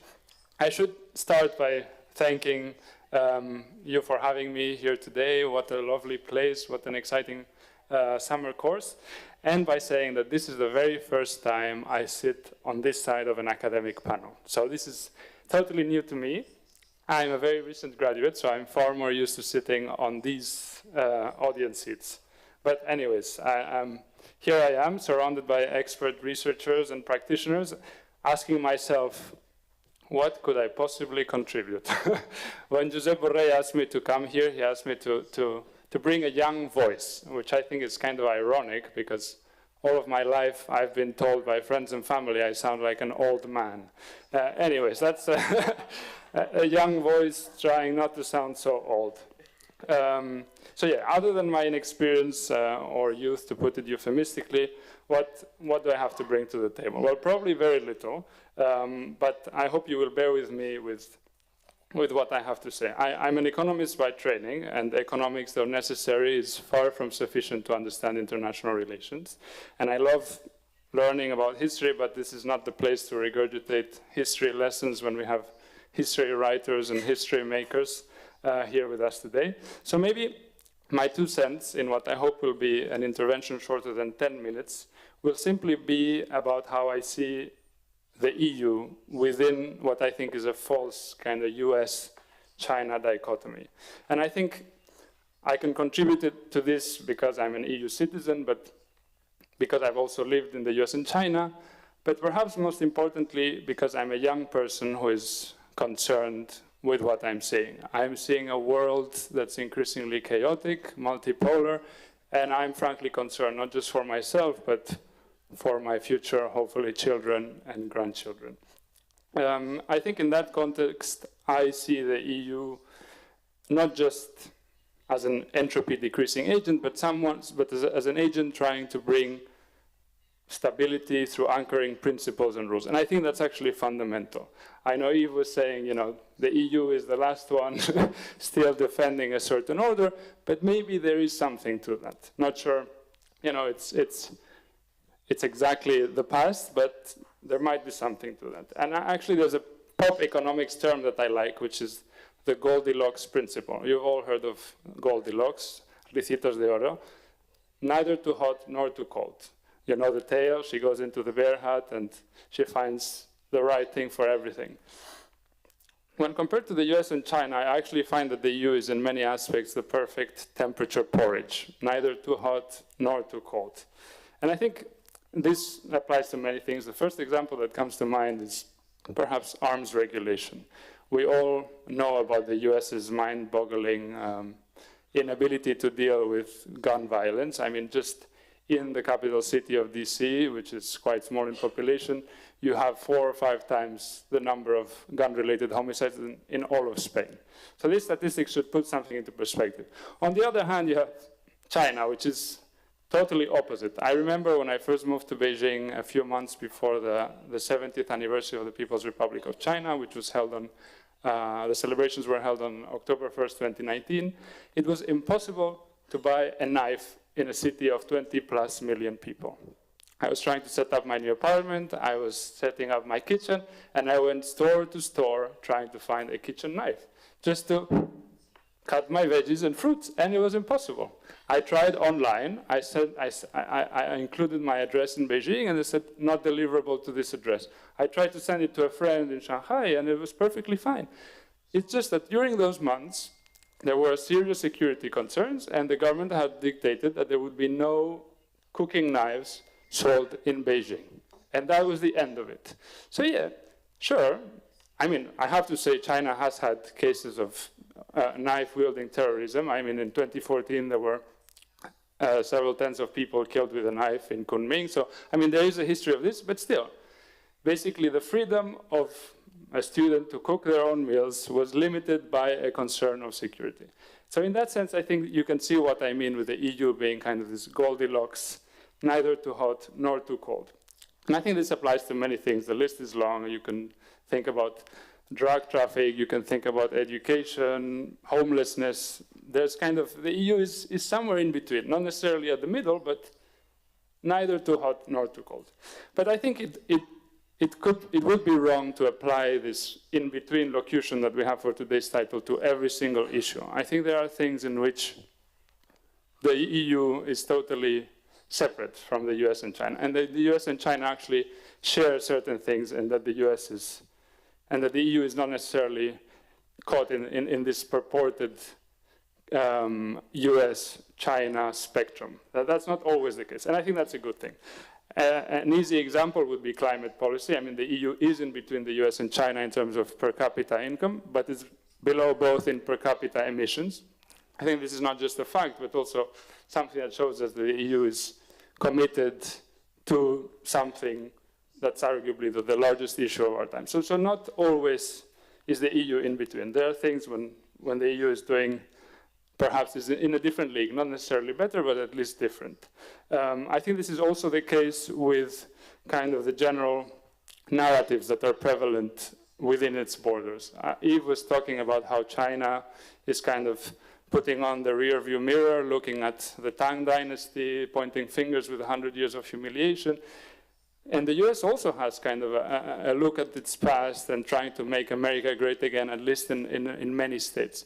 So this obsession with looking back at history and building a national identity that's, you know, whether it's a great rebirth in China or making America great again in the US, is something, fortunately, the EU as a whole doesn't have. Maybe it's because it's not a state. Maybe it's because it has an overabundance of regional nationalisms. I'm from Barcelona, so I would know a bit about that. But I think that's something the EU could become appealing to other actors in the international scene, when they're not trying to sell you some historical past narrative, but rather when you use history to point out previous mistakes and look towards the future. I think that's a very valuable thing. And I think these narratives are often kind of what explain how the US and China are in this standoff. I remember traveling quite a bit in China when I was living there, and at the time I was dating an American. And whenever I said I was from Spain on a train or wherever, people would say, "Oh, flamenco, bullfighting." They were always excited to meet the Spaniard. But when my girlfriend said, "I'm American," the facial expression changed. This was in 2019. People in China, I mean, not everyone, of course, and many friends, and there's, as Eve said, and as Professor Wang also mentioned, people who are highly educated and understand a lot of the problems. But when you went to a random town and you encountered someone whose knowledge of the US was coming exclusively from state media, there was animosity. There was a fear sometimes that these people were representing some of the things that Chinese authorities were decrying about the US. And so, yeah, I mean, my girlfriend had to be careful at some point because she was pointed at some people yelled at her simply for being from the US. I think, as Eve said, now the situation is a bit different, especially since the détente with Xi and Biden. But the secular trend seems to be of confrontation on both ends. So I think the EU actually stands to gain from this standoff. And I would hope that the EU emerges from this as kind of a beacon of reason, a reminder that the world is shared, that rules matter, and that, you know, the market should not be God, and the state should not have always the last say on everything. That somewhere in between, full market, full state, there's a Goldilocks or narrow corridor where things can be made to work best for individuals. I think we should also think about the economics of this, right? I am an economist, and though I've said economics is not everything in world affairs, we need to think about what the future of the economy is going to look like. As we talked about, economic convergence seems almost guaranteed. Europe and the US are losing a share of the world's GDP. What does that mean? What does it mean when you're no longer, you know, first GDP, second GDP? What do you look to? I think, thankfully, there are more important things. If you ask, you know, what is worth more, developing artificial intelligence or knowing how to ensure that the developed artificial intelligence works for a majority of people, I would say the answer is clear. And maybe when, you know, people look to the future of the economy as more technical innovation, some people can provide equally valuable, if not more, ideas, which are the ideas that say what to do with such innovations. I think this is an important reflection and one that unfortunately we don't hear enough about. I mean, we often hear about, the US innovates as a joke. The US innovates, China produces, and Europe regulates. But I would actually say regulation is a bit of an understatement. It's not just about red tape, right? It's about imagining what the future society would look like. And I think this is perhaps what I find most appealing about and imagine the future EU, which is its ability to come up with big ideas. We might not become, the greatest software developers. We might as well, why not? But maybe we could push towards being the incubators and producers of big ideas.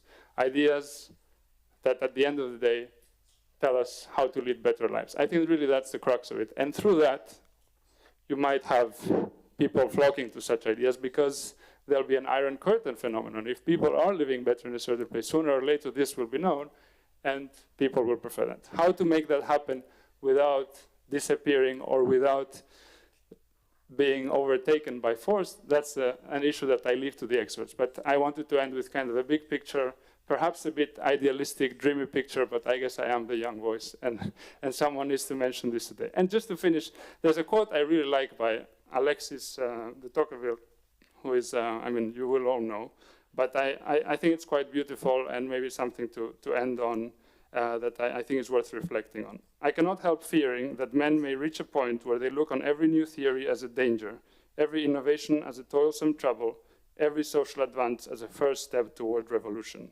and that they may absolutely refuse to move at all. Thank you.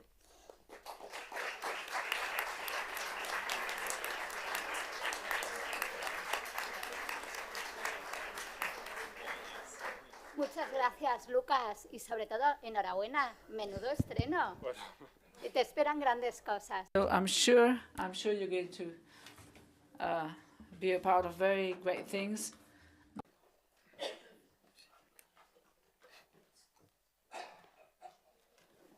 Ha sido muy corto, ¿eh? A mí me han pedido 10 minutos, yo he preparado 10 minutos. I've been asked to talk 10 minutes, so I think I've stick to my time. Yeah, it was rhetorical, I guess. Well,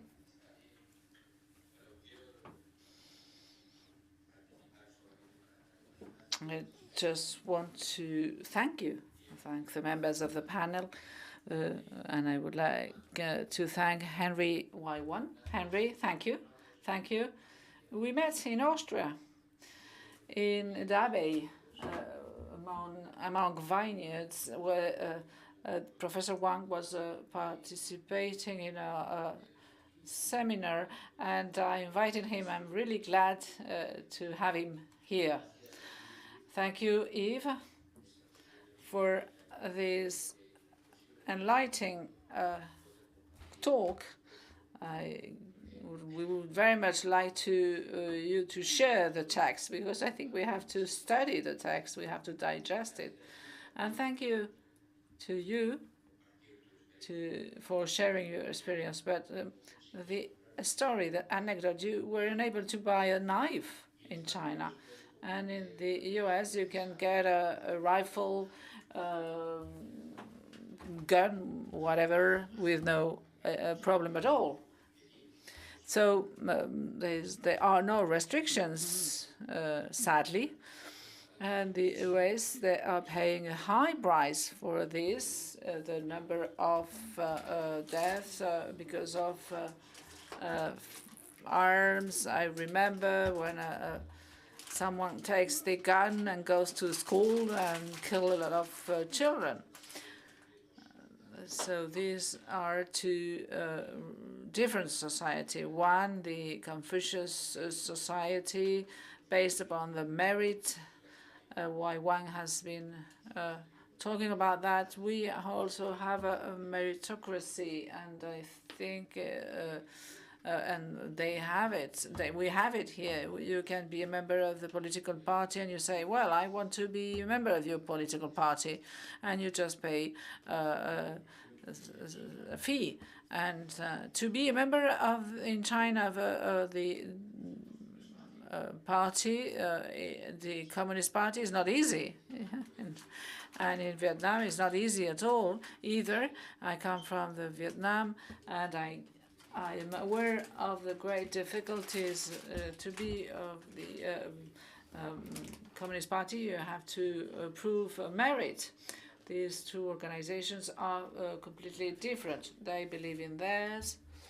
And when China was we thought about in Occident about the trade and the economic development, and that it would lead us to the class, and that we could choose elections or going to political meetings as we do that here. But this hasn't been the case. China is still with its one-party ruling. It is a tradition from the Mandarins. So as he has said, China has been able to take out of poverty a lot of people, and they have done things well, I guess. It is important to acknowledge that. 800,000 Chinese were in poverty. I was in 1984 as the Secretary of Treasury of Spain. It has 40 years ago. And 40 years China has needed to develop.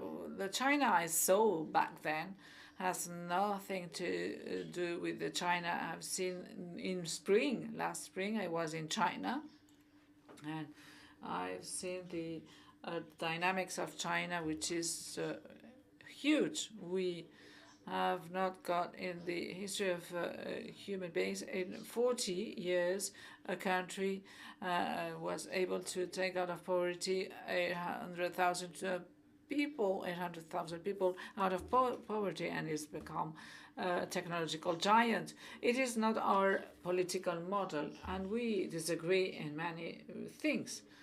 And when I'm with my friend Wang, the Minister of Foreign Affairs, and the Chancellor of State of the Communist Party, we have moments when we think differently, and the tensions arises when we talk about Taiwan, of course. And Professor Wang have spoken about that. Nevertheless, we cannot embark on a systematic confrontation with China. We, as Europeans, we say that China is at the same time a partner, a competitor, and a rival. And my friends, Chinese, they don't like me to say we consider them as a rival. Of course, we are not rivals. Well, in a way, we are. We have political systems that are fully different, and we present us as the world with that our system is the best. They say the same, but we are partners, and we have to be partners. And when we talk about the decoupling in the Chinese economy or the U.S. economy, that look like two Siamese. If we do a decoupling, one is going to die, or both are going to die. They're going to have severe consequences for both of them and for the world economy. Systematic confrontation is to be avoided by Europe. We might have differences, but the fact of representing different political systems, it is a reality of life, is not must not push us towards a systematic rivalry, because our political systems are different, but these not entail a systematic rivalry, fighting for everything. And some member states think that as well, because their interests with China are huge, and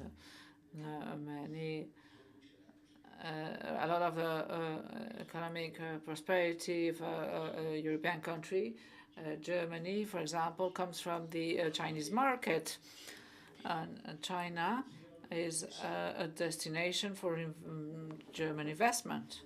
We cannot solve the issue of the climate change without a tight cooperation with China. China is is using more coal than any other countries. And and at the same time, China is a leader in renewable energies, and they have both things in China, because China needs energy by all means, but 90% of the PV panels are produced by China, and all the critical materials are coming from China. So our relationships are very strong. I believe that Europe must not oppose itself to China rise, because this rise is a fact. China is able to send satellites to the moon. They are at the cutting edge of all technologies. They're not only selling cheap T-shirts, they are competing and to oppose ourselves to the rise of China as a power. It's impossible. China is a great power because of its dimension, its will, and China has the historic mission of developing itself. It's looking at long term. They're not thinking like us to the next elections or the next decisions taken by the government that they have a vision, long-term vision, and they are going to continue on that road. And the confrontation between China and the States is Thucydides. I think Thucydides. I think he suicided himself after the war in confrontation with Spartacus. He killed himself. But the confrontation between the great power that wins the Second World War and that is winning the Cold War with a rising power as China is also a part of the things. How can we include China in the world geopolitics? How China will use its power, and how it's going to get into the world order? Is China going to contribute to the world peace? To the is its relationship with the US is going to create a negative effect? Federico said that no, we can't buy a Chinese vehicle, electrical car. It's just stop buying cars. That's all. Why? We mustn't export something that contributes to the technological revolution of China. But Apple's phones are still being manufactured in China. So there is, if they develop themselves technologically and become a competitor, they don't like China anymore. So this is the logic of the conflict to gain power. And us, as Europeans, we have a political system that is, of course, closer to Washington than to Beijing. At the beginning of my functions, I used the Sinatra doctrine, which is my way. Europe has to do its things its way, because we won't have always the same interests as the US, and the US won't look at our interests. They will first of all take care about their own interests, and of course if we agree it's okay, but if not, and when the US is going to have its Inflation Reduction Act, they don't ask us if we like it. And if they take trade measures against China, they do it. They don't ask us. When they ban the imports of Chinese cars, they don't ask us.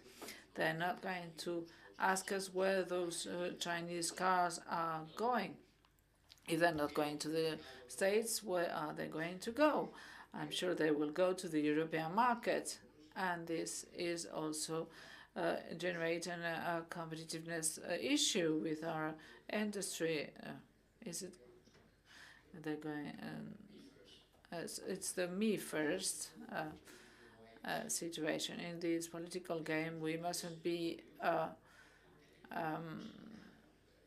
We mustn't ignore, and we mustn't be naive. And we have no interest to get into a trade war. And this trade war, and maybe it's unavoidable. It is also in the logic of things. I am an adept of Ricardo, and I have to look the advantage, and China is going to specialize in products that I import that is going to destroy jobs, and that is going to create in the developing society the fear of losing the jobs. But the economist tells us we are all winning. It's a win-win situation. But within the society, some win and others lose. And for the system to be stable, the one winning has to compensate the one losing. If the situation is not doing well, it's because they are going to. They do not have a system to social transfer. For example, we in Europe, and this problem has been less important because we rely on social cohesion system. We can transfer revenue, and those who lose can be compensated by those who win. Partially, of course. I am not going to say that the US has lost with the globalization, but they have the 4 lines that were. And if, for example, what would you say if there was a factory where no one paid social security, no taxes, and low wages? Your jobs would be jeopardized. Yes, there are jobs that are lost. I know. After that, we have Schumpeter and the destructive creation. And if there is a technological development in the country that started to export goods produced using the competitive advantages, and if this country at the end can produce what it exports or export, not cotton T-shirts, but high-quality products, the competitive advantage is going to vanish, and the country that take the most advantage realize that there is a competitors not competing by the lowest range, but by the highest range of high-quality products. That's what we have read in the last text I've received. Thus, the development of rice can have an impact on the benefits of the international trade.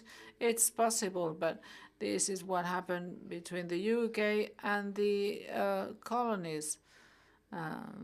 They were competition, and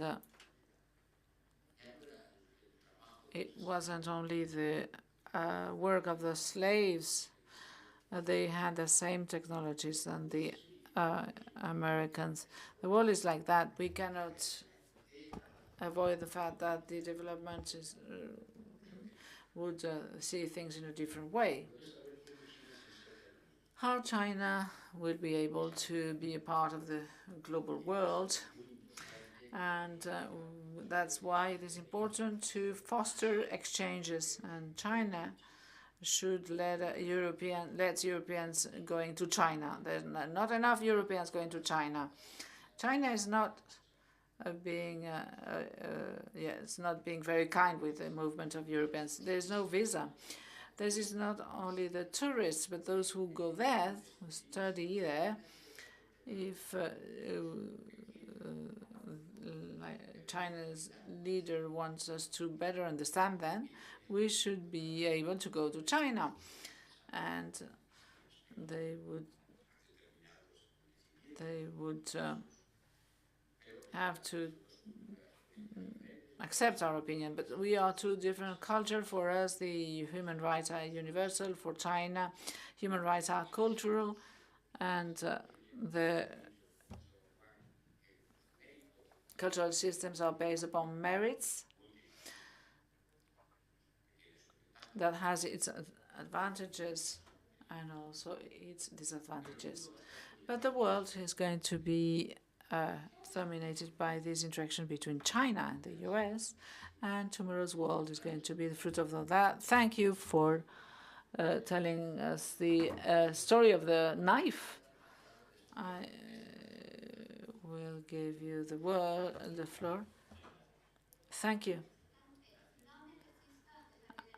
Before opening the question and answer, do you think that we will open the investment agreement? What Professor Wang says that when we had the investment agreements approved, it was quite difficult to pass this investment agreement. That was good for both sides. The European industry wanted this agreement. There were different events with the Uyghurs, and we imposed a certain number of sanctions for Chinese, and China imposed also sanctions to the members of the European Parliament, because maybe in their political culture they do not understand. I have tried to tell them that the European Parliament is an independent body, and the parliamentary can say what they want, and if they don't like what China does, they say that, and they sometimes they do that. They say that quite frankly. They tell me. They also tell me things when they don't like what I do, and this wasn't well accepted by China. They sanctioned the parliament members, and they said, well, the investment agreements, we have to approve it as a parliament, and we're not going to approve this if China imposes sanctions on certain numbers of MPs of the European Parliament. And that's all the story. There hasn't been a ratification of this investment agreement because it has to be ratified by the European Parliament. And I have to say to Professor Wang, despite the fact that the European Parliament has changed of composition, that some of the MPs that were sanctions are not anymore MPs, the new one are not going to change their stand. So if there is no lowering of the sanctions, the European Parliament, I cannot tell them to ratify the agreement. So we will lose.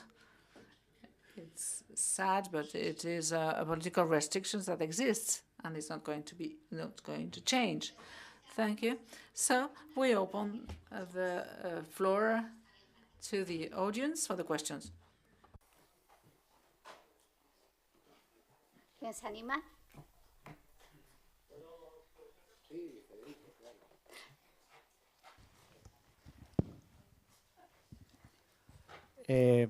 Bueno, muchas gracias.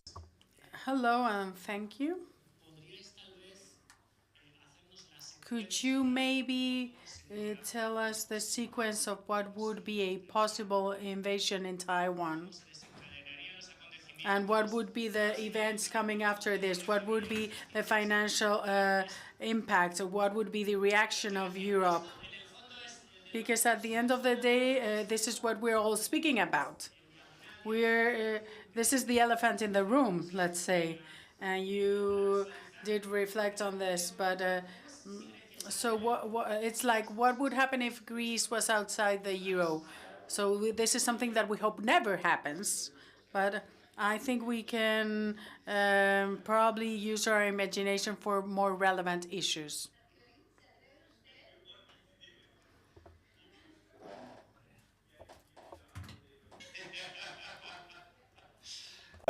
Right.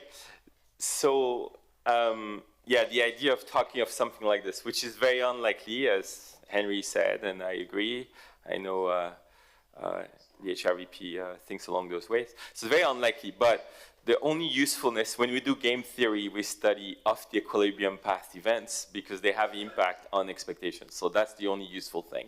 And there's one usefulness to it. And the most useful, I can give a scenario, but the most important consequence of it is that the costs for everybody will be way higher than anyone going into it could ever expect. So that's the usefulness of going through the exercise. But so, you know, we know China has a law. There are certain conditions under which they're compelled by law to intervene, and that's if there is a Taiwanese declaration of independence or if there is deployment of nuclear weapons or foreign troops.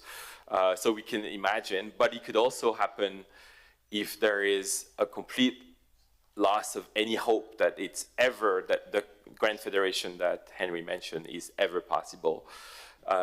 So you imagine it would start in multiple stage. You know, there's all kind of games done by think tanks in the US about, you know, cyber things and deployment of gray zone tactics and so on. And then eventually an invasion. It can be a blockade, it can be an invasion. But what even those military exercises miss is that, you know, some American exercises like CSIS, they have 24 rounds over 4 days. And then they get to an outcome and they say, well, in the end, China is not successful, but there is hundreds of airplanes destroyed for the US, for Japan, for Taiwan. Entire US, Taiwanese Air Force destroyed in 3 days. And then meanwhile, China has enormous losses. But what they don't say is that if this came to that, China would not stop. It will go on for 20 years or 30 years or whatever, right? Because since it's number one priority, if it got to a conflict, it will go on forever and it would escalate massively. So the lesson for everyone else, I mean, for the US, but also for China, is that this would be the biggest crisis of the modern times, and it would bring down, I'm convinced it would bring down the global economic system, and it would usher a completely different world, a darker world. Because as of now, the US would intervene and would try to sink the Chinese fleet, and they could. And then the Chinese would have to then bomb the Japanese bases and Guam, and who knows what happens with Korean bases, and so on. So it becomes this massive thing where 60% of the global economy is happening, traffic is all here. The US would blockade the Malacca Strait, and so on and so on. It would ripple through, and there's no way for Europe to stay off, right? The US would put enormous pressure on EU to jump in, and so on, right? So, you know, what we have seen with Russia would pale by comparison. And it's very, very important. I know there are people on both sides. Not Europeans, Japanese get that, right? But there are a few hawks that I have heard, both sides, you know, in the US and China, who downplay the cost. There are Chinese who think the US will not intervene, and it can be done. It's a regional crisis. And there are Americans who think, maybe let's go China to take that fight because it's the preemptive move that we need to stop the rise of China. No, we know it's been addressed by Wang, it's been addressed by also the former ambassador Cui Tiankai, who said, we know that's what you're trying to do, therefore we won't do it. We're not that stupid. Not Chinese killing Chinese. So, but there is a risk of miscalculation, of underestimated the cost, and I think the role of everybody else, including Europe, is to remind both sides that this is a very bad idea, a stupid idea, that would bring down the world system as we know it. Even though we can understand the pain felt by China, Taiwan was part of China and was taken by Japanese imperialism, and eventually it's related to, we understand the Chinese position, we also understand the society Taiwan has grown in its own space and is used to certain freedoms. So we can understand both sides, but the key for everyone else is like, let's keep it cool, everybody. Let's respect certain principles. Let's keep the status quo, and everybody has to remind them to not make miscalculations because it would be unbearable for the rest of the world. No puedo por menos que intervenir.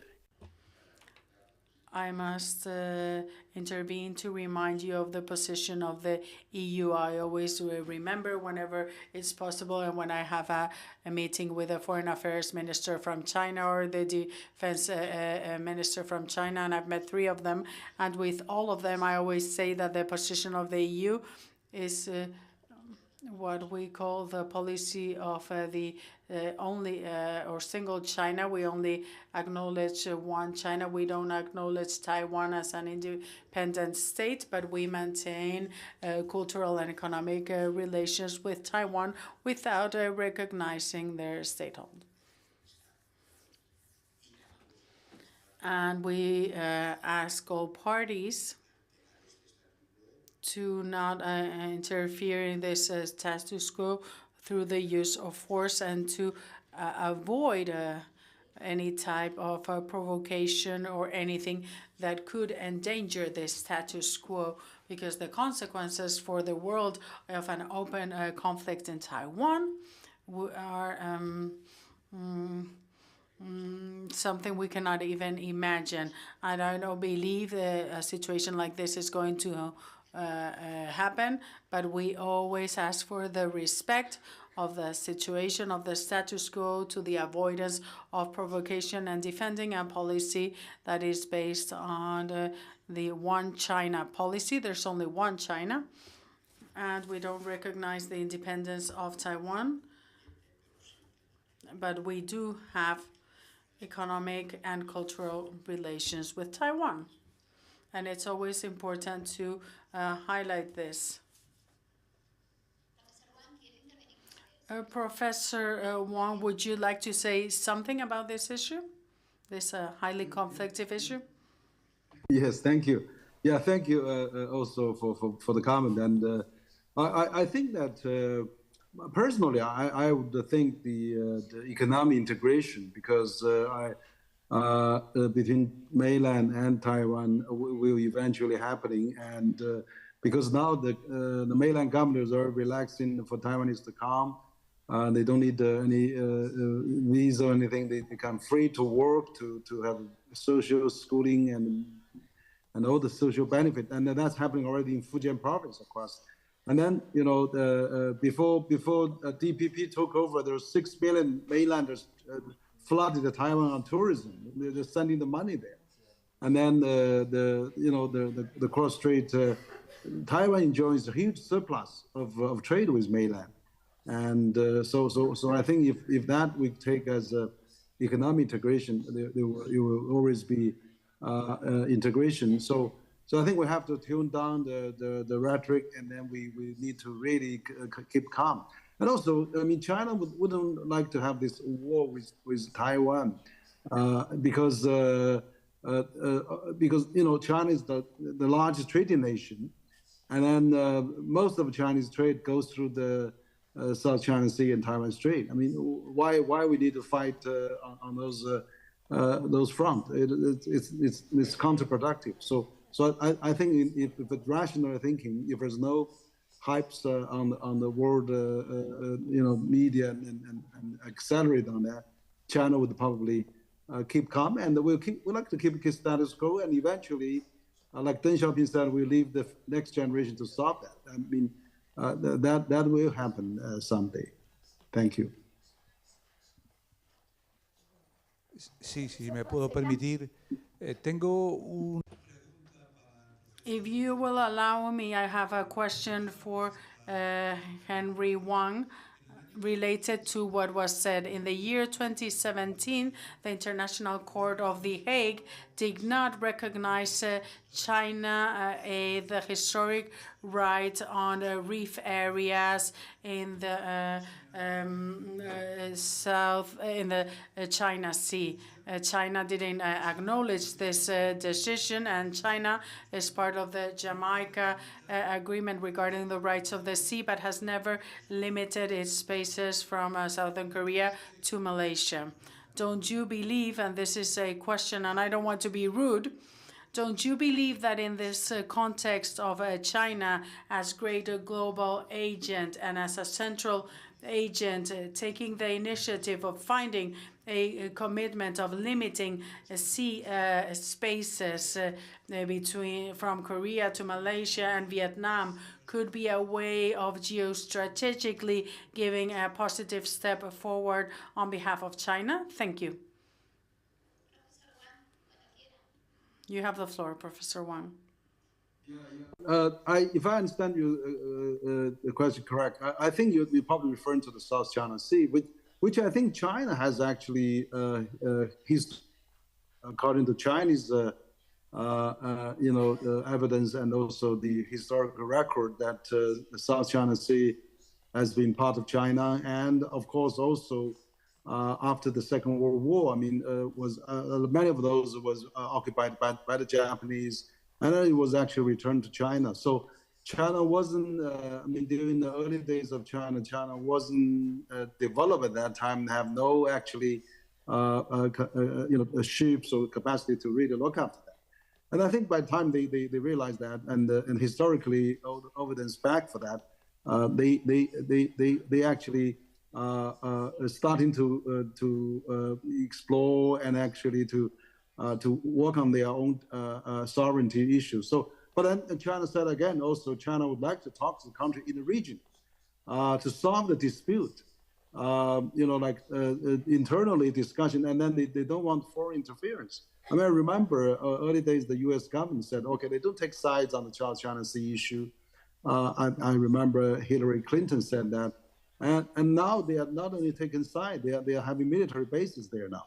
So I think there's China ASEAN. There's a discussion on the South China Sea, and then they're trying to work out the code of conduct for South China Sea, and they always want to maintain peaceful status on that, and then they would like to jointly explore and jointly benefit from this. So I think that there's always a possibility that if they are working among them together, they will solve the problem, and then or at least keep the peace, not necessarily with foreign countries that are encouraging the local dispute. I would really like to see calm that down rather than making more conflict. ¿Alguien más tiene alguna pregunta? Any further questions? Sí, gracias. Buenas tardes y bueno. Thank you and good afternoon to all speakers. I would like to come back to something that has been discussed and mentioned by some of the speakers, which is the relationship between Russia and China. Russia, through its history, has tried to speak to China. Primakov talked about a triangulation, India, China, Russia, to oppose the unipolar war after the fall of the USSR in 2013. I remember this idea of the East that was very present in foreign affairs in Russia. That was some kind of failure because Russia didn't find in China the partner that it expected, and it was more complex. And now we have the war in Ukraine by Russia, and that launches Russia towards China. And I would like to know what you believe will become of this decision compared to other more strategic decisions of the past. What can be expected of this alliance, and what would happen? What will be the future of these joint forces between China and Russia, this friendship with no limits that they've proclaimed? Thank you. Profesor Tiberghien, ¿quiere empezar usted? Thank you. Another good hot potato. Professor Tiberghien. Right. Thank you for this great question. It's obviously something critical for the EU. So it's a topic that's hard to explore because there's a lot of things written, a lot of noise, and it's I'm a political economist, so I like facts. I like to understand processes, what exactly happened. And I've done best effort, talking to various people, reading everything as possible. And to the best of my understanding, first of all, that declaration of early February 2022 was done without informing China of the coming invasion. So to the best, and there have been credible testimonies, people, diplomats from China's side have written in a credible way about this, and credible think tank scholars in the US. And in fact, it was managed by the top bureaucrats, including the top bureaucrat in charge of Russia in the Ministry of Foreign Affairs. And to the best of my understanding, Xi Jinping cared the most about the Olympic Games and getting a country like Russia and the leader present because of, again, the issue of rituals and faith and the like. And there were very limited interactions between Putin and Xi Jinping during that visit, early February. It was a lot attending events, etc., the Olympic events. We also know that the top bureaucrat who led the writing on the Chinese side, who was rumored to be a potential foreign minister, not only didn't become foreign minister, but was demoted later. So those are a few things we can watch. And the other interesting thing is the declaration came out in Russian first, and it took hours to come out in Chinese. So we also know the pen was Russian, not Chinese. And it was not driven in any way on the Chinese side.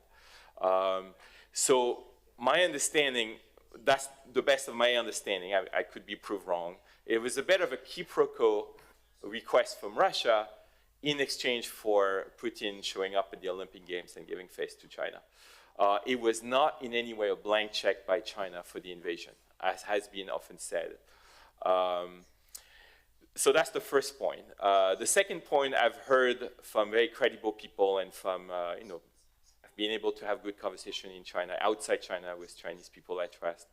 The invasion surprised the Chinese side and actually was seen as destructive because there was a lot of investment by China in Ukraine that have been destroyed. All those trains mentioned by Henry go through Ukraine. And so now they don't go very much to Europe, the Belt and Road trains. They used to arrive in Hamburg and in Lyon and all this. It's, you can't do it. Now it's very difficult. There was, even in early days of the war, up to 30,000 Chinese students in Ukraine, some of whom were affected in the bombings, and they published stuff on social media, which later was suppressed. But there was the initial days, there was some frustration among the public in China about the war itself. China also supports sovereignty, so was caught with this. But eventually, after a bit of unknown days, I think China settled on a position where this is unfortunate, this is not something we wanted, this is disruptive for the global order, it's putting China in a difficult situation, but we cannot afford to let Russia lose because we are under threat from the US. We're contained by the US, and the spokesperson for the foreign ministry said it in a very blunt way. It's like, so you want me to help you, US, beat up my friend, so that then you can beat me up. So that's the primary driver of Chinese behavior. It's not, I don't call it an alliance. I'm also struck, the last opinion polls we had of trust in Russia in China were low, were like 20%. If you talk to middle class, people, there's no big love for Russia. I mean, the only love for Russia are people who experienced the 1950s. So people who are now in the 70s experienced good years in the 50s, where Russia did help China develop until the big split in 58. Those people still have some songs they love, but the young people have no attraction for Russia. There is propaganda for it, etc., but for strategic reasons. So I see this as a tactical, strategic positioning in the context of great power politics. That's why I said earlier, the tightness of the China-Russia relation is proportionate to the US pressure on China. And in fact, by putting at the same time pressure on Russia and China right now, we're doing a reverse Kissinger. The whole effort of Kissinger and Nixon was to separate China and Russia, which they did, and we did for a long time. And now we've done the reverse in some ways. It's not unnatural. If you ask any Chinese, they are aware of the colonial history. Russia was one of the 8 powers that attacked Beijing and put down the Boxer Revolution in 1900 and was part of the 1901 Boxer Agreement, and so on, right? There's a lot of memories that Chinese have. And China did get a portion of Manchuria, which they still have. I mean, you could get countless of them. We also know that China, so it's complex, right? Because yes, China, as far as we know, has not exported weapons to Russia and has not violated the sanctions. But below that, they do everything else to keep Russia afloat, right? Including buying oil. But they buy oil and India buy oils, and last number, I think it was pretty equal. So it's quite, India even more, right? Yeah, because it's closer. We also know Russia has one huge ask from China, which is to build a gas pipeline to replace all those gas, those European ones that were bombed, right? And China has been dragging its feet. It's been very slow, and is demanding a very low price from Russia. And we know that part of the frustration from Russia has been expressed by Putin going to North Korea and Vietnam, which, as far as I gather, from mostly American sources here, has frustrated China because this is an area which is really the area of close neighborhood for China. So I'm trying to be blunt. We don't have evidence for all this. I'm just saying what looks likely. I cannot, I could be wrong on some of that, but that's what I gather from the best of my understanding. So it's a flexible, tactical relationship, and it's all connected to the big game of geopolitics and to US-China relations. So it's fluid, nothing is set, it's not a bloc. I don't see this as a bloc. I don't think they share a deep ideology. What they share is a sense of threat from the West. So, but there is room, therefore, for some clever play by at least the EU. That's how I see it, over time. Professor Wang, ¿quiere dar su... Professor Wang, would you like us to give your viewpoint on the relationship Russia-China?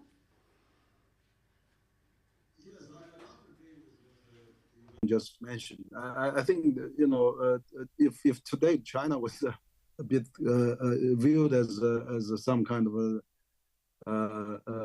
closer to Russia, was really that China was cornered to do that. Basically, historically, China has a lot of problem with Russia, and Russia took a big chunk of Chinese territory historically, so people still remember that. And I think that the key challenge is now, U.S., both U.S. and EU said China is a major rivalry. I mean, the U.S. strategic report in 2017, the strategic rivalry that U.S. put China on is even before Russia. So China's thinking, okay, if we really, trying to help U.S. and Russia, and then EU. What if Russia finished and then next target is China? So there's some people like that, concerning like that. But I think the key is now China can do things to help EU and US to calm down Russia. I think that's quite possible. Like China did a deal with the Iranians and the Saudis as well. And so I think it's important that EU and China sees that, and EU can maybe neutralize a bit China-US relation, and China certainly can do better to have the Russia-EU relation, the crisis that they're having. For example, when Olaf Scholz come to Beijing, President Xi immediately said, the war on Russia should not be fought by nuclear. I mean, if Russia cannot fight a nuclear war, what's the strength of Russia has? Even now, the Ukrainian soldier has already took 1,000 square kilometers of Russia territory now. Russia's still fighting a conventional war now. So see, if it's fighting conventional war, Russia doesn't have much advantage. But China said, don't fight nuclear. And that's a strong message, but also warning as well. And then when President Macron of France comes to Beijing, President Xi immediately called President Zelensky after Macron left. So I think there's quite a bit of accommodating US and the EU request. So I would really hope that EU, China, US can work together to calm down the Russian war on Ukraine, calm down Gaza, on the Middle East, calm down North Korea, calm down the climate change. We have many more important things to work on together to keep the world in good shape, rather than fighting among ourselves, and particularly China and the US, which is devastating for the world. Muchas gracias. Lucas, ¿quieres? Thank you so much. Lucas, would you like to add anything? And we will finish with this. Añadir solo que maybe I would like to add, well, first of all, I fully agree with Dr. Wang and with Eve that cooperation is necessary and that China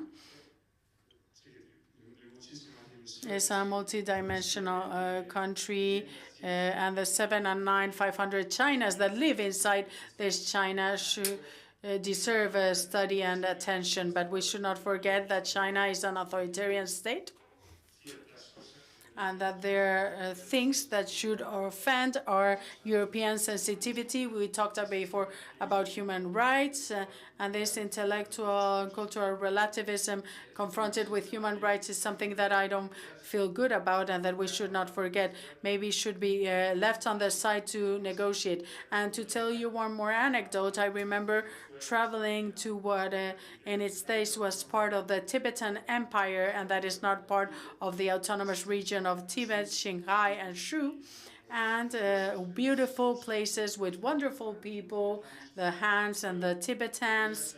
But you get there, and the first thing you see are control points. As a foreigner, you can go in, but not to Tibet, and Tibetans cannot leave their county.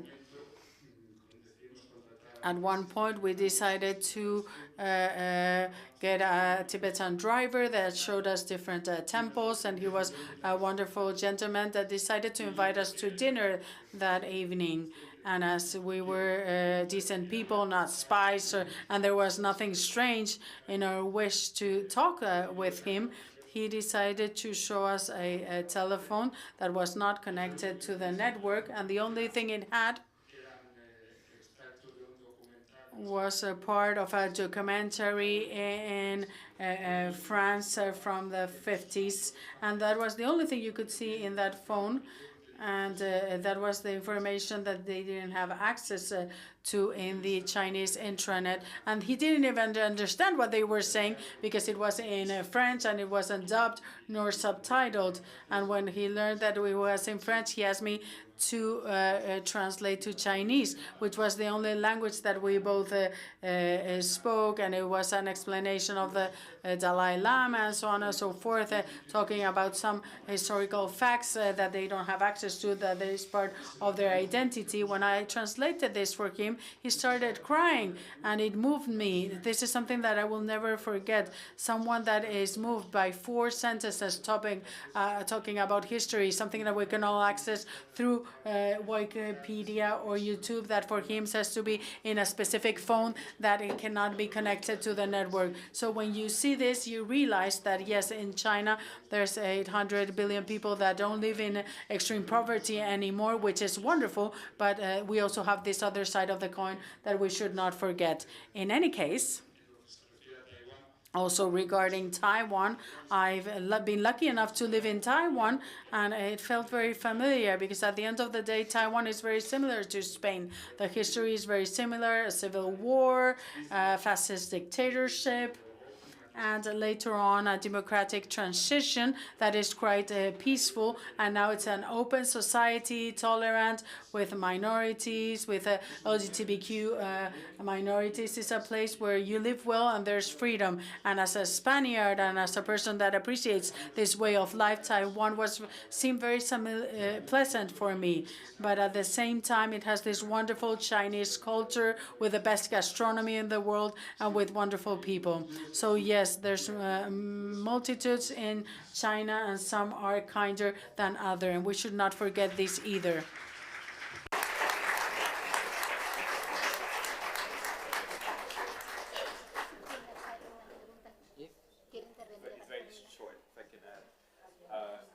Yeah, actually building on what Lucas said, I wanted to make sure we leave this event with a few positive human notes.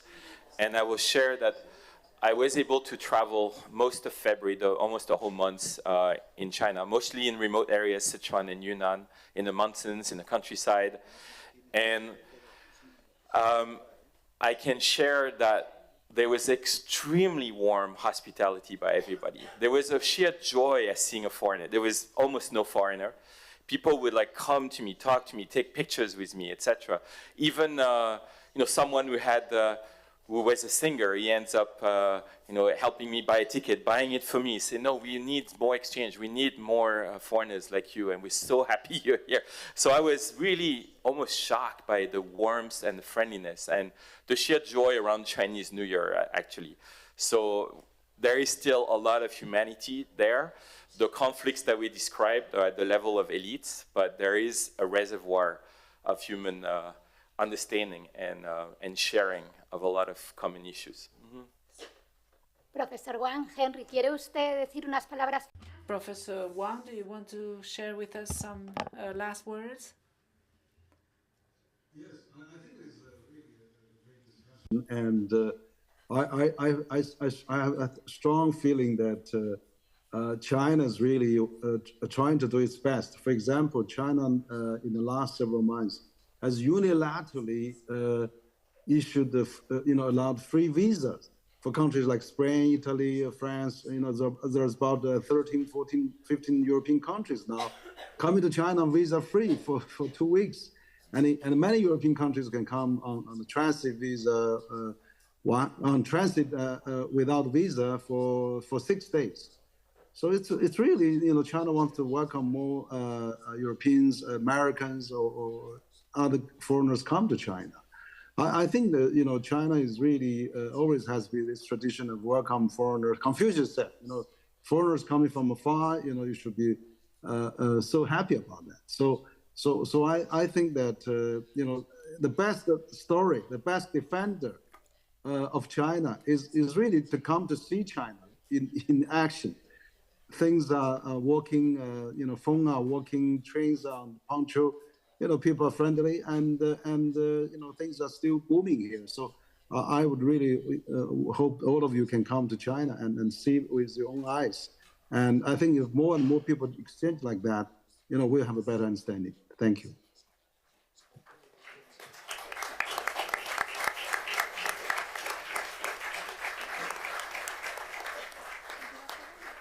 Última palabra al alto representante, ya nos despedimos hasta mañana. Yo creo que ha sido una discusión muy. I guess it has been a very rich discussion. I haven't lived in China, but I have been gone to China to discuss, to talk, and to try and to get to know better this country. And I have to thank you when you have spoken about relativism. There is a great amount of concern about the human rights in China, but there is no so much concern with other countries that are also in the same situation or even worse. And so if we have to talk about moral and to be relative, we have to see things in the eyes.